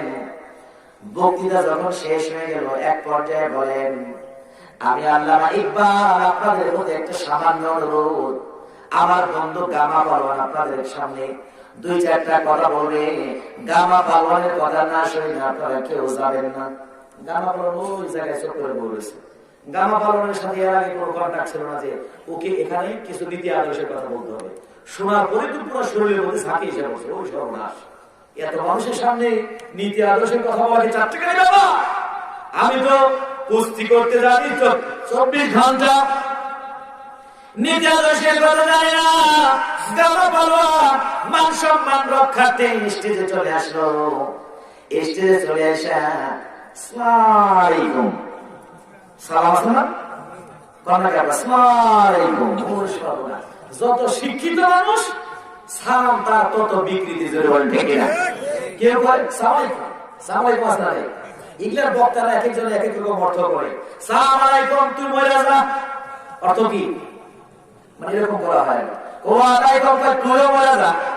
আমি একটা মরমকে গামা পালোয়ান সালাম দেয়া কয়, সম্মানিত ভাই সব, আমি একজন গামা পালোয়ান কুস্তিগীর, আপনারা সবাই কুস্তি করবেন। কুস্তি করলে শরীর ভালো থাকে, শরীর ভালো থাকলে মন ভালো থাকে, মন ভালো থাকলে দেশ ভালো থাকে, দেশ ভালো থাকলে জনগণ ভালো থাকে।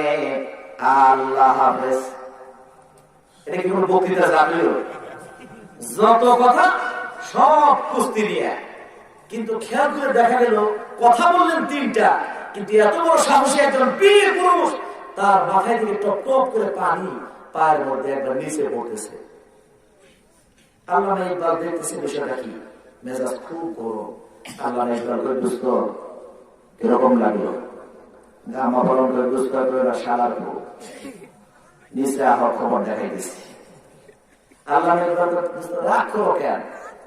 রাগ না, সবাই তুমি নিচে আসো, আমি গামা পালন 24 ঘন্টা কুস্তি করি, 24 ঘন্টা মারামারি করি, আমার মাথা থেকে ঘাম পায়ে পড়ে না, কিন্তু সারাই তুমি এমন একটা কাজ আমারে দিলা, আমি কি জীবনে নীতি আদর্শের কথা জানিনি। 2 মিনিট কথা বলতে না বলতে আমার সারা শরীর আমার ঘামে ভিজা গেল। আল্লামা ইকবাল বলে, দোস্ত হে, শক্তি দিয়ে তুমি তোমার সমাজ চালাতে পারো, শক্তি দিয়ে তুমি তোমার নিজেকে চালাতে পারো, অসংখ্য মানুষকে তুমি হারাতে পারো, কিন্তু না না, শক্তি দিয়ে ক্ষমতা দিয়ে কখনো মানুষের মন জয় করা যায় না, মানুষের চরিত্র ভালো করা যায় না। মানুষের মন জয় করা যায় হলো উত্তম চমৎকার চরিত্র, ধরে বলেন ঠিক না? গামা পালোয়ান হেরে গেলেন। আমার ভাইয়া, যেই চরিত্রের কথা বলতেছিলাম, বিশ্বনবীর জীবনে আমার কোন চরিত্র নাই, যেই দিকে আপনি খুঁজবেন সেই দিকে নবীর চরিত্র আছে না নাই? বিশ্বনবী একজন ইমামের চরিত্র, বিশ্বনবী একজন বাবার চরিত্র, বিশ্বনবী একজন শিক্ষকের চরিত্র, বিশ্বনবী একজন নানার চরিত্র, বিশ্বনবী একজন নাতির চরিত্র, বিশ্বনবী একজন ব্যবসায়ীর চরিত্র, বিশ্বনবী একজন রাষ্ট্রপ্রধানের চরিত্র, বিশ্বনবী একজন কর্মচারীর চরিত্র, বিশ্বনবী একজন রাজার চরিত্র, বিশ্বনবী একজন প্রজার চরিত্র। এমন কোন দিক নাই যেই দিকে আমার নবীর চরিত্র নাই। ধরে বলেন ঠিক কিনা? আপনি স্বামী, স্বামী হিসাবে বিশ্বনবীর চরিত্র আছে না নাই? বিশ্বনবী কেমন চরিত্র দিয়ে স্ত্রীদের মন জয় করেছেন, স্ত্রীদের মন জুগিয়েছেন, আপনি শুনলে অবাক হয়ে যাবেন। একদিকে গোটা সৃষ্টি জগতের আকর্ষণ বিশ্বনবী, সৃষ্টি জগতের আকর্ষণ করে আমার নবীকে সৃষ্টি করেছেন কে? সেই নবী জলিলুল কদর একজন নবী, সমগ্র নবীদের যিনি নবী, যাকে বলা হয় মহানবী। তিনি এত বড় মাপের নবী হয়ে মদিনার একচ্ছত্র একজন প্রেসিডেন্ট, রাষ্ট্রপ্রধান হয়ে ঘরের ভিতরে ঢোকার পর বিন্দু পরিমাণ স্ত্রীদের হক আদায় করতে তিনি ভুলতেন না, ঠিক না? বিশ্বনবীর অনেক স্ত্রী ছিল, তার মধ্যে একজন স্ত্রীর নাম হলো হযরত সাফিয়া রাদিয়াল্লাহু তাআলা আনহা। কিভাবে স্ত্রীদের সম্মান দেখিয়েছেন, কিভাবে স্ত্রীদের হক আদায় করেছেন, কিভাবে স্ত্রীদের ভালোবাসা দেখিয়েছেন, আপনি ভাবতে অবাক যাবেন। বিশ্বনবী একদিন খেয়াল করেন হযরত সাফিয়া একটু ছোট মানুষ ছিলেন, খাটো মানুষ ছিলেন, যার কারণে হযরত সাফিয়া ঘোড়ার মধ্যে উঠতে তার কষ্ট হতো, তিনি উঠতে পারতেন না। নিচে তাকে কোনো কিছু লাগিয়ে না দিলে, উঁচু কোনো কি বলে ওটাকে টোল দিলে বা বোড়া না দিলে, সিঁড়ির ব্যবস্থা না করে না দিলে সাফিয়া উঠতে পারতেন না। হযরত সাফিয়া রাদিয়াল্লাহু তাআলা আনহাকে বিশ্বনবী একদিন বলে, এ সাফিয়া রে, আমার স্ত্রী, তুমি শোনো, তুমি একটু খাটো থাকার কারণে তোমার ওটের মধ্যে উঠতে যেহেতু কষ্ট হয়, আমি স্বামী হিসাবে নবী কখনো এই কষ্ট সইতে পারি না। আমার মতো একজন স্বামী থাকবে আর তুমি ঘোড়ায় উঠতে কষ্ট করবে, এমনটা হতেই পারে না। বিশ্বনবী হযরত সাফিয়া রাদিয়াল্লাহু তাআলা আনহার জন্য এইভাবে দাঁড়িয়ে গিরুটাকে বাস করে বিশ্বনবী বললেন, হে সাফিয়া, এই যে আমার বাহুটাকে তোমার জন্য পয়টা বানিয়ে দিলাম, তোমার জন্য সিঁড়ি বানিয়ে দিলাম, সাফিয়া রে, এবার এই সিঁড়িতে তুমি পা ব্যবহার করে তুমি মজা করে তোমার ঘোড়ার পৃষ্ঠে উঠে যাও। সুবহানাল্লাহ! চরিত্র কাকে বলে স্বামী হিসাবে? বিশ্বনবী নিজের বাহুটাকে ঘোড়ার ওঠার মাধ্যম হিসেবে বানিয়ে দিয়েছেন। এত বড় মাপের একজন মানুষে, যার চরিত্রের ব্যাপারে আল্লাহ রাব্বুল আলামিন বলেছেন, ওয়া ইন্নাকা লাআলা খুলুকিন আযীম। সুবহানাল্লাহ! আমার ভাইরা, বিশ্বনবীর চরিত্রের ব্যাপারে যারা বলেছেন কটু কথা, বিশ্বনবীকে নিয়ে যারা সমালোচনা করেছেন, আইয়ামে জাহিলিয়াতের যুগে আল্লাহ রাব্বুল আলামিন তাদেরকে এই কথা শুনিয়েছেন, নবীর চরিত্রের ব্যাপারে তোমরা কোনো কটু কথা বলো না, যেন তোমরা কোনো চরিত্রের অধিকারী আমার দোস্ত না, আমার দোস্ত হলো মহান চরিত্রের অধিকারী। জোরে বলেন ঠিক না? শুধু তাই না, তোমরা যদি দেখতে চাও নবীকে তোমরা পাগল বলো, নবীকে তোমরা পাগল বলো না, না, আমি আল্লাহ তোমাদেরকে দেখিয়ে দেব। فستبصر ويبصرون بأيكم المفتون। নবী হে, মন খারাপ করবেন না, আপনি পাগল না, তারা পাগল, আমি আল্লাহ একদিন বাস্তবে তাদেরকে দেখিয়ে দেব। জোরে বলেন ঠিক না? আমার ভাইরা, হযরত সাফিয়া রাদিয়াল্লাহু তাআলা আনহা, আপনাদের কি বিরক্ত লাগছে? আর একটু সামনে বিরক্ত লাগে? তাহলে কিছু দিতে বলি আমি। আচ্ছা, একটু চলবে? আমার ভাইরা, 12টা করে যাওয়া যাবে না, তবে 15টা বাজে আমি আলোচনা করছি আমি ইনশাআল্লাহ। এখানে যতক্ষণ আছেন ততক্ষণ আপনাদেরকে নিরাপত্তা দান করবেন কি? বাহিরে নিরাপত্তা দেয়? নিরাপত্তা আছে? কোন নিরাপত্তা নাই। শয়তানের ওয়াসওয়াসা, শয়তানের কুমন্ত্রণা, গুনাহ হওয়ার সম্ভাবনা আছে না নাই? এক বেচারা বলে, ভাই নিরাপত্তার কথা বলেন, কোন জায়গায় নিরাপত্তা নাই। যে দেশে এক খাপলা পায়খানা নিরাপত্তা নাই, মানুষের নিরাপত্তা আবার কই? আমি বললাম যে এই কথা বলেন পায়খানা মানে হ্যাঁ। এক বছর উত্তরবঙ্গের গাড়িতে উঠছে, গাড়িতে ওঠার পরে এমন জোরে টয়লেটে চাপ ধরছে, কন্ট্রাক্টরে বলছে যে ভাই একটু গাড়িটা থামা, একটু নিচতলা পরিষ্কার করো।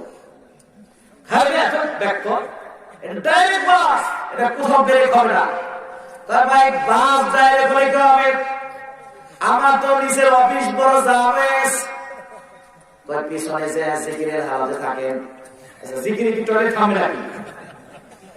মনটা খুব খারাপ, পরে দিন দেন, পরে দিন দেন, কি করবা? বমি করবো। পরের দিন নিয়ে পিছনে যা দেখি যে পুরা সিটি খালি, চিন্তা করলেন সিটের মধ্যে কামড়া হেরে দেবো নাকি? কয় না, জনগণ ইচ্ছা মতন গণ ধোয়াই মারবে। খেয়াল করলেন তাহলে কি করা যায়? বমি করার নামে পরের দিনের মধ্যে কাম হেরে দিচ্ছে। চিন্তা করলেন এই হালুয়া এটা খারাপও কোন জায়গা দিয়ে, জনগণ দেখলো যে ইচ্ছা মতন ধোলাই ধরে বলে দেখি না। আরে কোন জায়গাটা বানানো? পকেটে হাত দিয়ে দেখে না কুক মুছার জন্য একটা রুমাল আছে, রুমালের ভিতরে হালুয়া পড়ছে। বলার পরে এখন তো আর দেখা যায় না, দেখে চমৎকার একটা পোটলা জানলা দিয়ে মারছে তেল, জনগণ বুঝতে পারে নাই। রাস্তা দিয়ে একজন মোটর সাইকেল চালক যাচ্ছে, ওর সামনে চকচকে একটা পোটলা। মোটর সাইকেল সর্বনাশ, পুটলা দেখতে যে চকচকা, ভিতরে না যায় দামি কোন মাল আছে। হঠাৎ করে মারছে ব্রেক, চিন্তা করলেন দামি পুটলাটা নিয়ে আসে তোর মারুম, জনগণ যদি ধরে অমনি তো ধোলাই শুরু করে দিবে। ডানে বামে তাকিয়ে দেখে কোনো মানুষ নাই, টুপলা দিয়ে মারছে বিকা বাড়ি। ভিতরে কি আছে? হালুয়া। ভিতরে কি? এই জন্য আফসোস করে যেই দেশে এক টুকলা পায়খানার নিরাপত্তা নাই, সেই দেশের মানুষের নিরাপত্তা কেমনে থাকে দেখি না।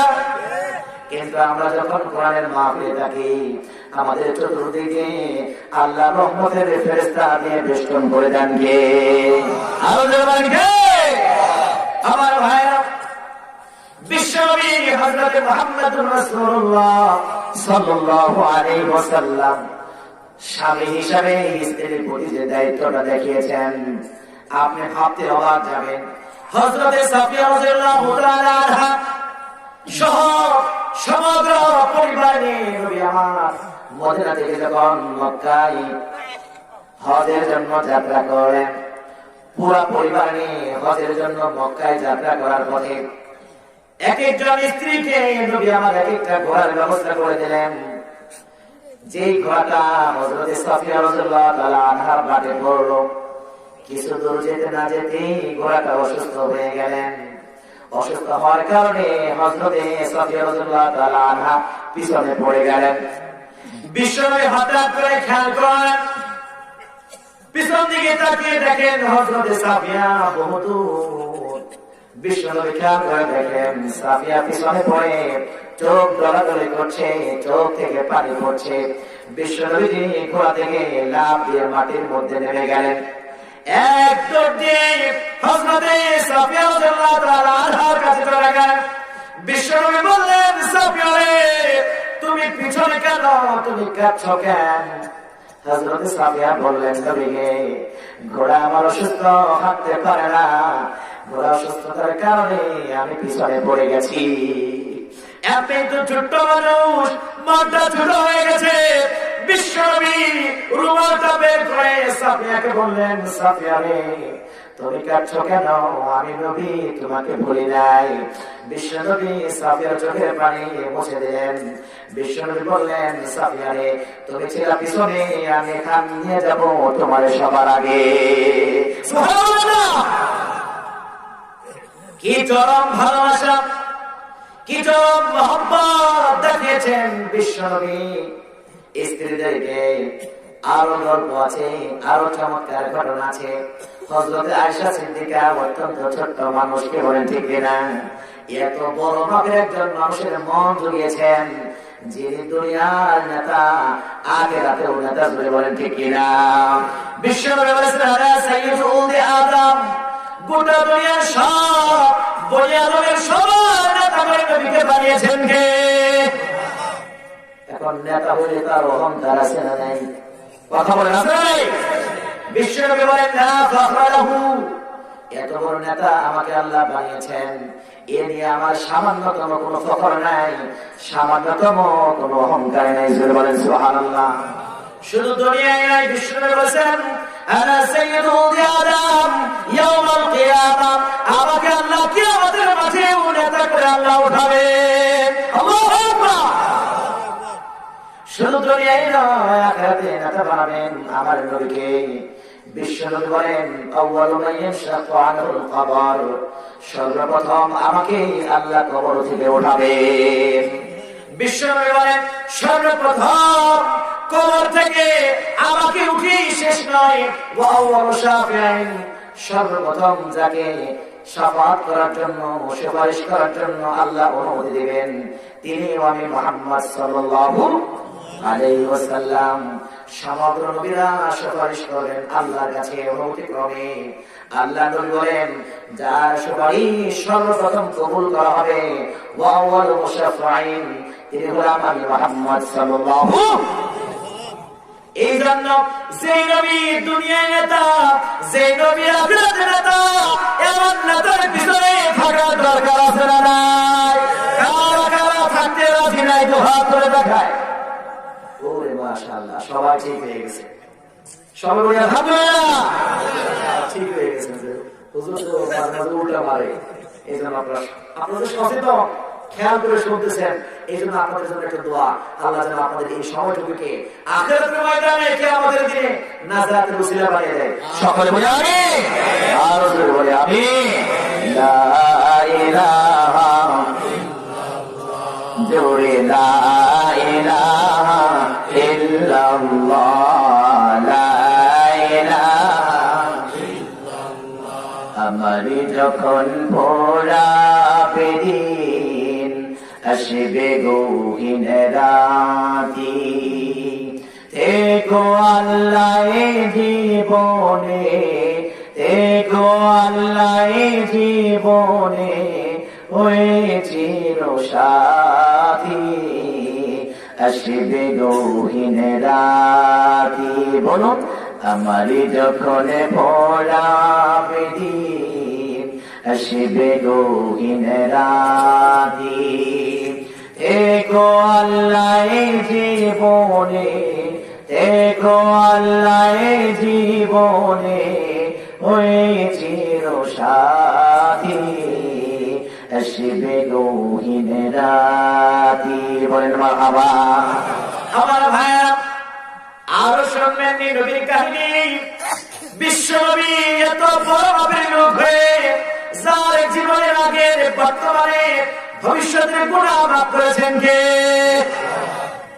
যার চরিত্রের সার্টিফিকেট আমার আল্লাহর সিফাতের নাম দিয়ে নবীর নামে ব্যবহার করেছেন, এমন বড় মাপের একজন নবী, একজন মানুষ, একজন রাসূল, স্বামী হিসাবে স্ত্রীর প্রতি কত সিনসিয়ার।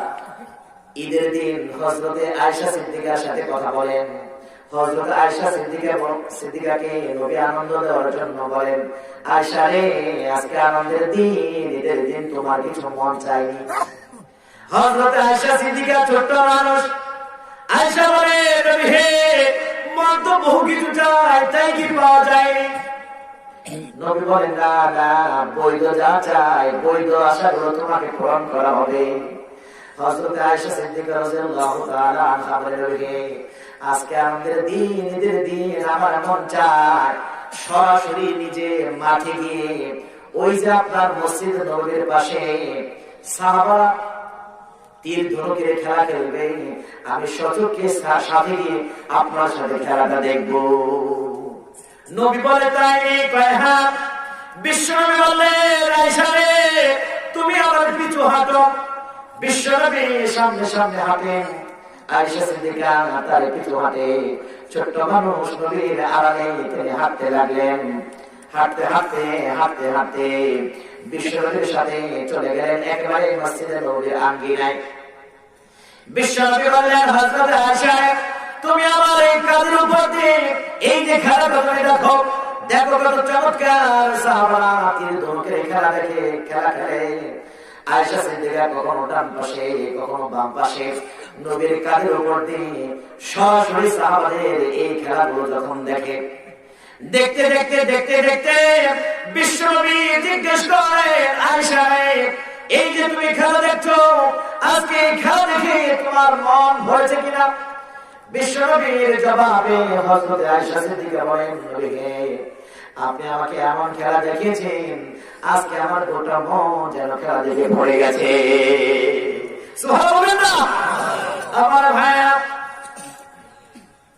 এই ছিল বিশ্বনবী, এত বড় মাপের একজন নবী, রাষ্ট্রপ্রধান, নবীদের নবী, সৃষ্টি জগতের আকর্ষণ। এরপরে স্বামী হিসাবে স্ত্রীর হক আদায় করতে বিন্দু পরিমাণ কোনো ত্রুটি করতেন না, ঠিক কিনা? আর আপনি গ্রামের মাতাব্বা, আপনি একজন মেম্বার, আপনি একজন চেয়ারম্যান, আপনি একজন এমপি, একটু বড় হওয়ার কারণে ঘরে গিয়ে আপনি স্ত্রীর সময় দেওয়ার আপনার টাইম নাই। এরকম মাতবর আছে না নাই? ও তুমি কত বড় মাতবর হয়েছো। নবী একজন প্রেসিডেন্ট, নবী একজন নবী, নবী একজন রাসূল, আমার নবী গোটা সৃষ্টি জগতের আকর্ষণ। এমন মানুষটি যদি স্ত্রীদেরকে নিজের বাহুটাকে সিঁড়ি বানিয়ে দিতেন, চঙ্গ বানিয়ে দিতেন, মই বানিয়ে দিতেন, ঈদের দিন সময় দিতেন, নিজের রুমাল দিয়ে স্ত্রীর কাদা কাদা চোখটাকে মুছে দিতেন, আমি আপনি কত বড় মাপের বুজুর্গ হয়ে গেছি।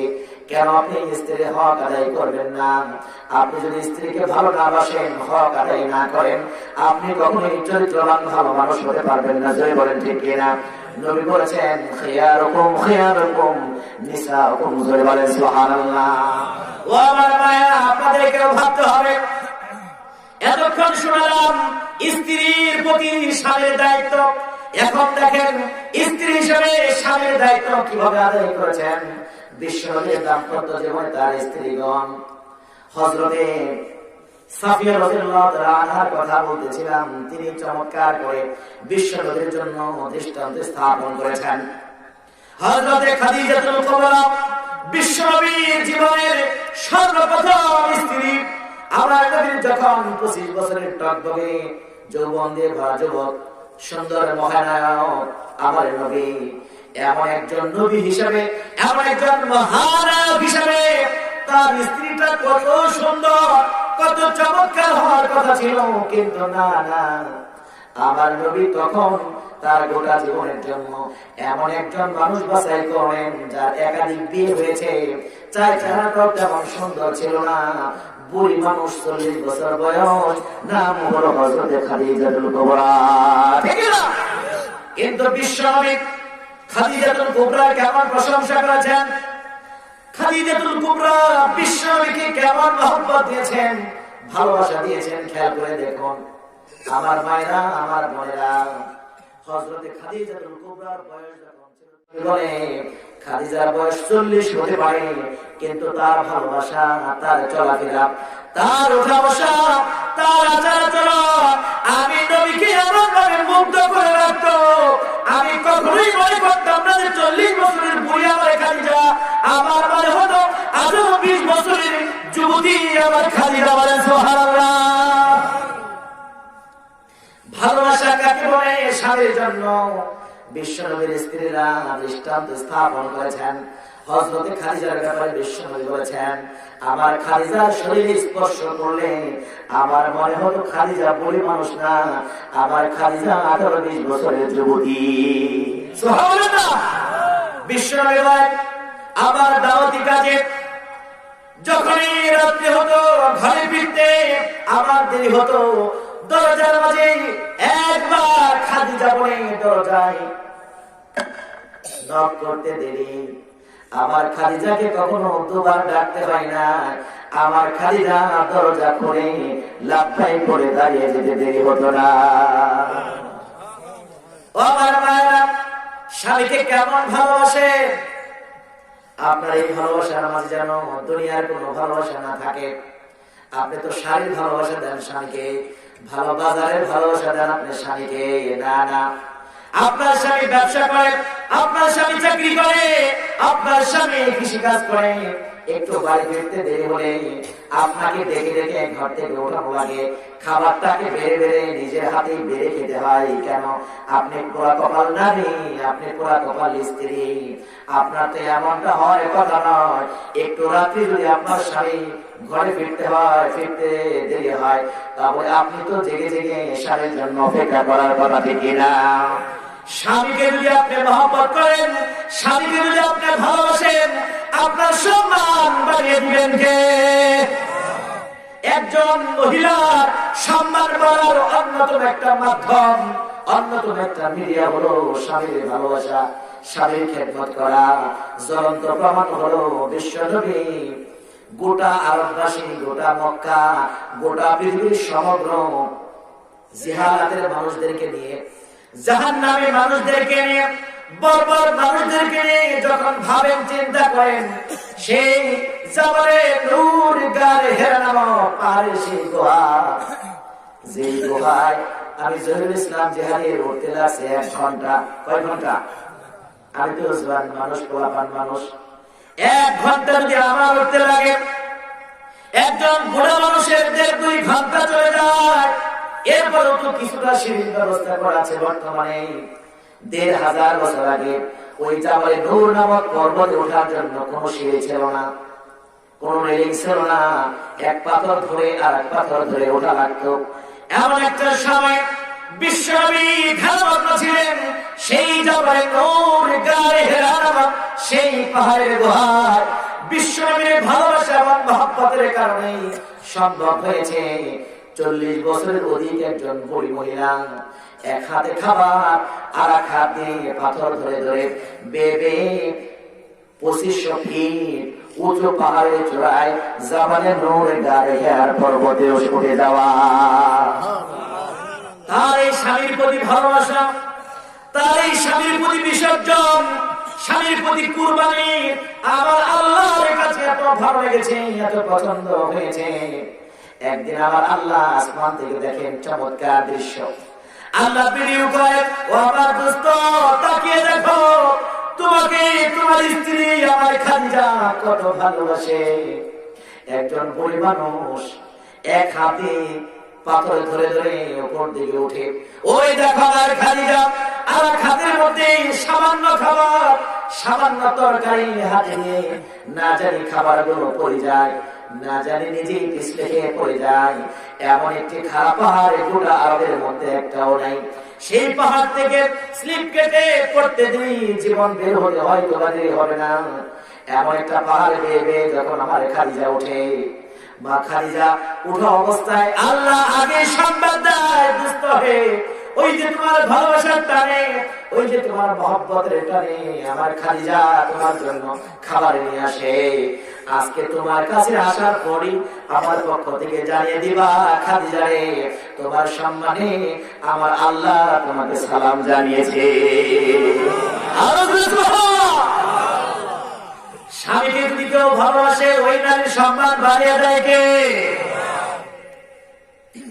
বিশ্বনবী এই জন্য হযরতে খাদিজার ব্যাপারে মুনাজাত করতেন, দোয়া করতেন, আল্লাহ গো, কিয়ামতের মাঠ যখন শুরু হয়ে যাবে, মানুষ যখন পানি পানি বলে চিৎকার করবে, কেউ যখন কারো কোনো পরিচয় দিবে না, স্বামী যখন স্ত্রীর পরিচয় দিবে না, স্ত্রী হিসাবে স্বামীর পরিচয় দিবে না, এমন কঠিন দিনে আমি যেন আমার খাদিজাকে হারিয়ে না যাই। এই মুনাজাত একদিন শুনে ফেললেন হযরতে আয়েশা সিদ্দিকা। বললেন, নবী হে, আপনি এর চেয়ে ভালো কোন স্ত্রী পাননি? বারবার মুনাজাতের মধ্যে আপনি বুড়ি মহিলাটির জন্য দোয়া করেন। আল্লাহ রাসূল এমনি সুন্দর ছিলেন, গোটা চেহারাটা আগুনের মতো হয়ে গেল। আল্লাহু আকবার। বিশ্বনবী বলেন, আয়েশা, এমন কথা তুমি কখনো বলো না। তোমরা সবাই আমার সুখের দিনের স্ত্রী। আমার খাদিজা এমন দিনের স্ত্রী ছিল, যখন মক্কায় আমার কোনো ঠাঁই ছিল না, আমাকে জায়গা দেওয়ার মতো কোনো ব্যক্তি ছিল না, এমন একটা সময় খাদিজা আমাকে বিয়ে করে খাদিজার গোটা জীবনের সব ব্যবসা বাণিজ্যের টাকা পয়সা সম্পদ সব কিছু খাদিজা আমার পায়ের মধ্যে ফেলে দেয়। সমাজে কিছু বোন আছে, মা আছে, তারা নিজের হাতে ক্ষমতা রাখতে চায়। দেখবেন স্বামীকে কানে ধরিয়ে ঘুরবে, গোটা সংসার নিজে কন্ট্রোল করবে, এরকম কিছু লোক আছে না নাই? এখান থেকে আপনার ভুল মানতে হবে। আপনার স্বামী আপনার কথা মতো চললে আপনি খুশি হওয়ার কারণ নাই। গোটা সংসার ও মা আপনার হাতের মধ্যে রাখলে আপনি খুশি হওয়ার কারণ নাই। আপনার স্বামীর সুখে আপনার সুখ, স্বামীর দুঃখে আপনার দুঃখ, স্বামীর হাসিতে আপনার হাসি। আপনি যদি স্বামীকে বড় করেন, আপনাকে বড় করে দিবেন কে? আপনি যদি স্বামীকে সম্মান দেন, আপনাকে সম্মান দিবেন কে? দেখেন বিশ্বনবী কি করেছেন। বিশ্বনবী যখন বুড়ি মানুষ খাদিজাকে বিয়ে করেন, গোটা আরবে দুই ধরনের প্রতিক্রিয়া শুরু হয়ে গেল। কেউ বলে দেখো মোহাম্মদ কত লোভী মানুষ, কোটি কোটি টাকা খাদিজার ব্যবসা বাণিজ্যের সম্পদ দেখেছে, এই জন্য এত সুন্দর মানুষটা একজন বুড়ি মানুষটাকে বিয়ে করেছে। ওদিকে হযরতে খাদিজাকে বলে দেখো দেখো সুন্দরী মহানায়ক, সুন্দরের পাগল হয়ে খাদিজার মতো একটা সম্ভ্রান্ত ধনী মানুষে, স্বনির্ভর মানুষে, বাবা নাই মা নাই, এদিন একজন নিঃসম্বল মানুষটাকে স্বামী হিসেবে গ্রহণ করেছে। খাদিজা বলে নবীকে আপনাকে কেউ স্বামী হিসেবে ছোট করে দেখবে, আমাকে বড় করবে, আমি এমনটা হতে দেব না, আমি এমনটা কখনো চাইবো না, আমার মন বানাই না। আপনাকে আল্লাহ যেন সম্মান বাড়িয়ে দেয়। নবীকে আপনাকে কেউ গরিব বলবে, এটা হতেই পারে না। আজকে থেকে আমি খাদিজা ব্যবসা বাণিজ্যের সমস্ত সম্পদের ভান্ডার আপনার পায়ের মাঝে আমি অর্থ করে দিলাম, আপনার জন্য আমি অর্থ করে দিলাম। আপনি এই সম্পদগুলো আপনি মানবতার জন্য, সমাজের জন্য আপনি অকাতরে বিলিয়ে দেন। আজকে থেকে আমি খাদিজা হয়ে গেলাম নিঃস্ব গরিব, আর আমার স্বামী মুহাম্মদ সাল্লাল্লাহু আলাইহি ওয়াসাল্লাম হয়ে গেলেন মহাধনী। জোরে বলেন সুবহানাল্লাহ। স্বামীকে কিভাবে বড় করতে হয়, স্বামীকে কিভাবে মহব্বত করতে হয়, স্বামীকে কিভাবে ভালোবাসতে হয়, এর জ্বলন্ত প্রমাণ দেখিয়েছেন বিশ্বনবীর স্ত্রীরা। জোরে বলেন কথা ঠিক কিনা? আজকে বিশ্বনবীর ঘরে কিছুই ছিল না, শূন্য ঘর, মহব্বত এবং শান্তি দিয়ে ভরা ছিল। জোরে বলেন ঠিক কিনা? আমাদের ঘরে সব আছে, শুধু একটা জিনিস নাই, সেটা হলো শান্তি এবং মহব্বত। কি বলেন ঠিক কিনা?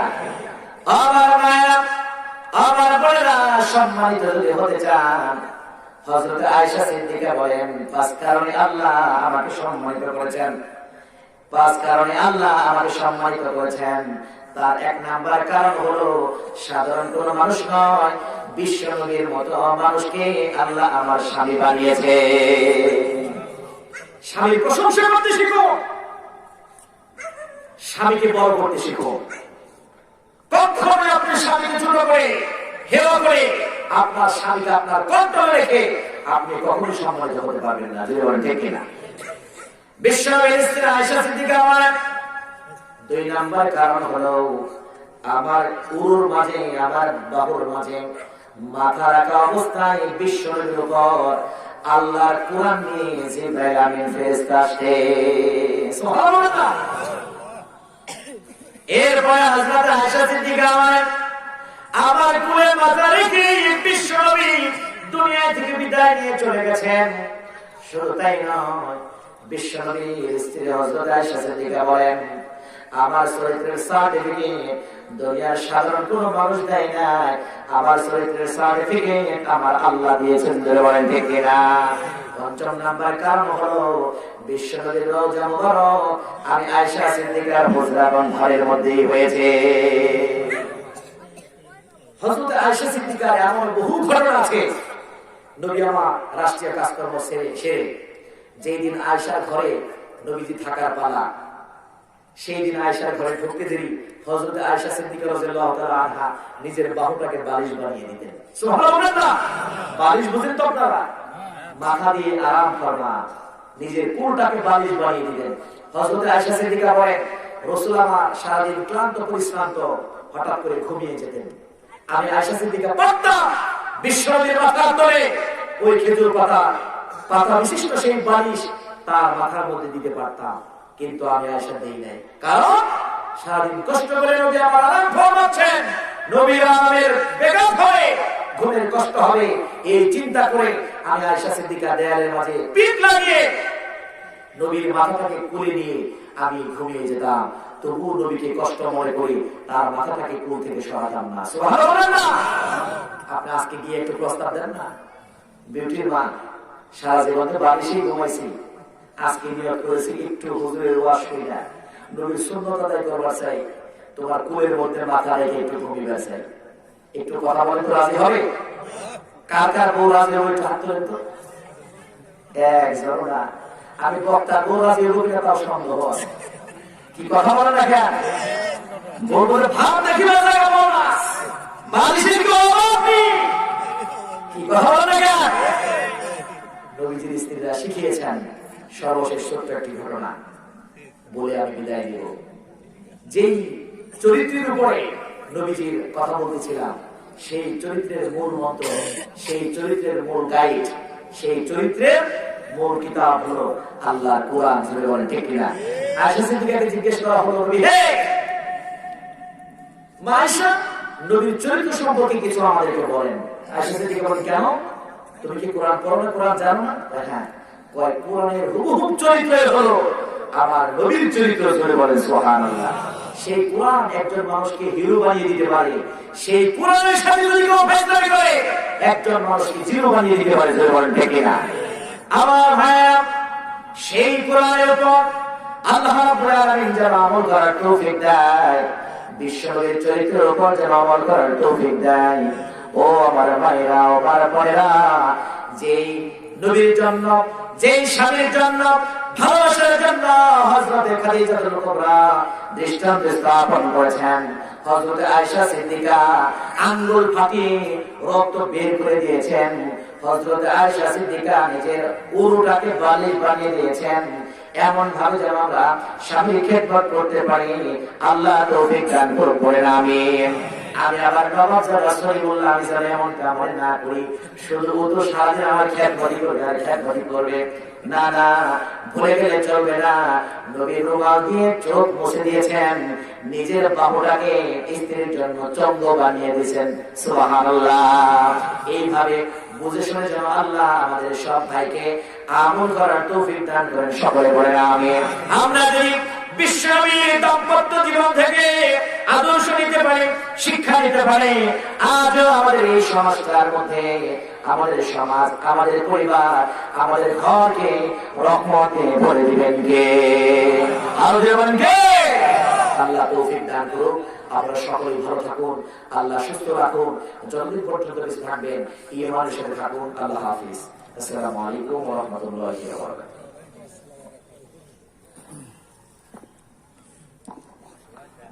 আলহামদুলিল্লাহ,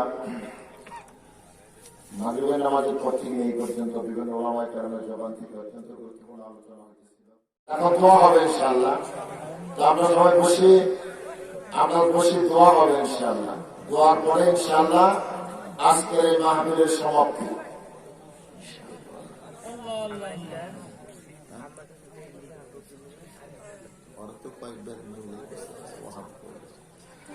আমরা একটু দোষী বাহিনী পড়ি। اللهم صل على محمد وعلى آل محمد كما صليت على إبراهيم وعلى آل إبراهيم إنك حميد مجيد. اللهم بارك على محمد وعلى آل محمد كما باركت على إبراهيم وعلى آل إبراهيم إنك حميد مجيد. اللهم آمين. ربنا ظلمنا أنفسنا وإن لم تغفر لنا وترحمنا لنكونن من الخاسرين. يا رب العالمين, আসমান থেকে তাকিয়ে দেখো, ইয়া আল্লাহ, মির্জাপুর গল্লি বাড়ি আব্দুস সামাদ খান সাহেব ইয়া আল্লাহ দুনিয়া থেকে চলে গেছে। ওনার সমগ্র ছেলেদের উদ্যোগে আজকের এই কোরআনের মাহফিল অত্যন্ত সুন্দর ভাবে সমাপ্ত হলো আল্লাহ। কিন্তু আমরা এখনো তোমার কাছে খালি দোকানা হাত ভিখারির মতো, ভিক্ষুকের মতো বাড়িয়ে দিলাম আল্লাহ। ইয়া আল্লাহ, গভীর রাত 12টা বেজে গেছে, দুনিয়ার কোনো অফিস আদালত এই মুহূর্তে আর খোলা নাই। আমরা দুনিয়ার কোন রাজা বাদশার কাছেও কোনো চাই না, দুনিয়ার কোন ধনীর কাছেও আমরা কোনো কিছু সাহায্য চাই না। ইয়া আল্লাহ, একমাত্র তুমি জানো আমরা তোমার ক্ষমার কান্ডারি, আমরা তোমার ক্ষমার ভিখারি। আমাদের জিন্দেগীর সব গুনাহ তুমি ক্ষমা করে দাও। আল্লাহ, কত গুনাহ করেছি আমরা পাহাড়ের সমান, কত গুনাহ করেছি আমরা সাগরের পানি সমান। গুনার সাগরে আমরা হাবুডাবু খাচ্ছি গো আল্লাহ। কত গুনাহ করেছি দেখে না দেখে, বুঝে না বুঝে, ছোট এবং বড় দেখে না দেখে, রাতে এবং দিনে সব গুনার স্বীকৃতি দেই গো আল্লাহ। আমরা ভালো করে জানি তুমি ছাড়া দুনিয়ার কেউ মানুষের গুনাহ ক্ষমা করে না। আল্লাহ গো, যতই গুনাহ করি পার সমান, কিন্তু আমরা জানি তোমার নাম রহমান। যতই গুনাহ করি পার সমান, আমরা ভালো করে জানি তোমার নাম গফফার। ইয়া আল্লাহ, রহমান নামের সিলায়, গফফার নামের কারণে আমাদের জিন্দেগীর সব গুনাহ তুমি মাফ করে দাও। আল্লাহ গো, আজকে যারা এই পরিবারের পক্ষ থেকে, মরহুম আব্দুল সামাদ সাহেবের ছেলেদের পক্ষ থেকে হাজার হাজার টাকা খরচ করে যে কোরআনের মজমা, কোরআনের আয়োজন করা হলো, নিঃসন্দেহে বড় চমৎকার আয়োজন হয়েছে। আল্লাহ গো, তুমি তো ভালো করেই জানো এই আয়োজন দুনিয়ার কোন স্বার্থের জন্য নয়, দুনিয়া কামের জন্য নয়, একমাত্র পরকালের জন্য, কবরের জন্য, হাসরের জন্য গো আল্লাহ। আজকে এই মাহফিলটা কিয়ামতের ময়দানে তাদের গোটা পরিবারের জন্য নাজাতের উসিলা বানিয়ে দাও। এরপরে আমিন যে ভাইজানের মেয়ের আকিকা হয়েছে, আল্লাহ আমরা দোয়া করি আজকের এই আকিকার আয়োজনকে তুমি কবুল এবং মঞ্জুর করে নাও। এরপরে আমিন যতগুলো ভাই বেঁচে আছেন, মিল মহব্বতের সাথে বেঁচে থাকার তৌফিক দিয়ে দাও। এরপরে আমিন যে ভাইরা মিলে আজকের এই কোরআনের আসর জামাইলো গো আল্লাহ, তুমি তোমার সেই গোলামদেরকে কোরআনের সৈনিক তুমি বানিয়ে দাও। আল্লাহ গো, মা বোনেরা পর্দার আড়ালে বসে বসে দীর্ঘক্ষণ বসে যারা কোরআনের আলোচনা শুনলো, সারাদিন ঘরের সংসারের কাজ কর্ম সেরে ছোট ছোট বাচ্চাদেরকে ক্ষমা নিয়ে, কেউ বা ছোট ছোট ছেলে মেয়েদেরকে কোলে করে কষ্ট করে ঘন্টার পর ঘন্টা যে মায়েরা কোরআনের আলোচনা শুনলো গো আল্লাহ, তুমি তোমার ওই বান্দীদেরকে স্বামী ভক্ত স্ত্রী হিসেবে তুমি কবুল করে নাও। এরপরে আমি যে স্বামীর খেদমত করে, যে স্বামীর সম্মান করে, আমার মায়ের সম্মান বেড়ে যায়, আমার স্বামীর খেদমত করার জন্য তৌফিক দিয়ে দাও। যে স্বামীর হক, যে স্ত্রীর হক আদায় করে সংসারে পরিবারে মিল মহব্বত বেড়ে যায়, আল্লাহ গো, আমাদের পুরুষ ভাইদেরকে এমন ভাবে স্ত্রীদের হক আদায় করার তৌফিক দিয়ে দাও। ইয়া আল্লাহ, সংক্ষিপ্ত আকারে বিশ্বনবীর চরিত্রের উপর যে কথাগুলো বলা হলো, আমাদের ব্যক্তি জীবনে, পারিবারিক জীবনে, দাম্পত্য জীবনে, সামাজিক জীবনে, সব জীবনে যেন নবীর আদর্শ মানতে পারে এমন তৌফিক তুমি দিয়ে দাও। গভীর রাত আল্লাহ তোমার কাছে কি চাইবো, আর যখন তুমি আমাদের মনে পড়ে যায়, ইয়া আল্লাহ, কত মানুষ দোয়া চায়, কত মানুষ বলে হুজুর আমার বাবা দুনিয়ায় বেঁচে না, বাবার জন্য দোয়া করবে, রান্না জান্নাতের জান্নাত দাও। হাত তুললে মনে পড়ে যায় আমরা কে যেন হারিয়েছি ওই জনম দুঃখিনী মা। ওগো মা, তুমি এই দুনিয়ার শ্রেষ্ঠ নিয়ামত, তোমার পদ তলি রয়েছে জান্নাত, তোমার পদ তলি রয়েছে জান্নাত। তাদের এই খুশিতে যে আল্লাহর সন্তোষ, তাদের আগে রব হয় যে অসন্তোষ। আল্লাহরই রহম তারা, আল্লাহরই রহম তারা, এই ধরার বরকত, আল্লাহরই রহম তারা, এই ধরার বরকত। ওগো বা তুমি এই দুনিয়ার শ্রেষ্ঠ নিয়ামত, এই দুনিয়ার শ্রেষ্ঠ নিয়ামত, তোমার পদ তলে রয়েছে জান্নাত।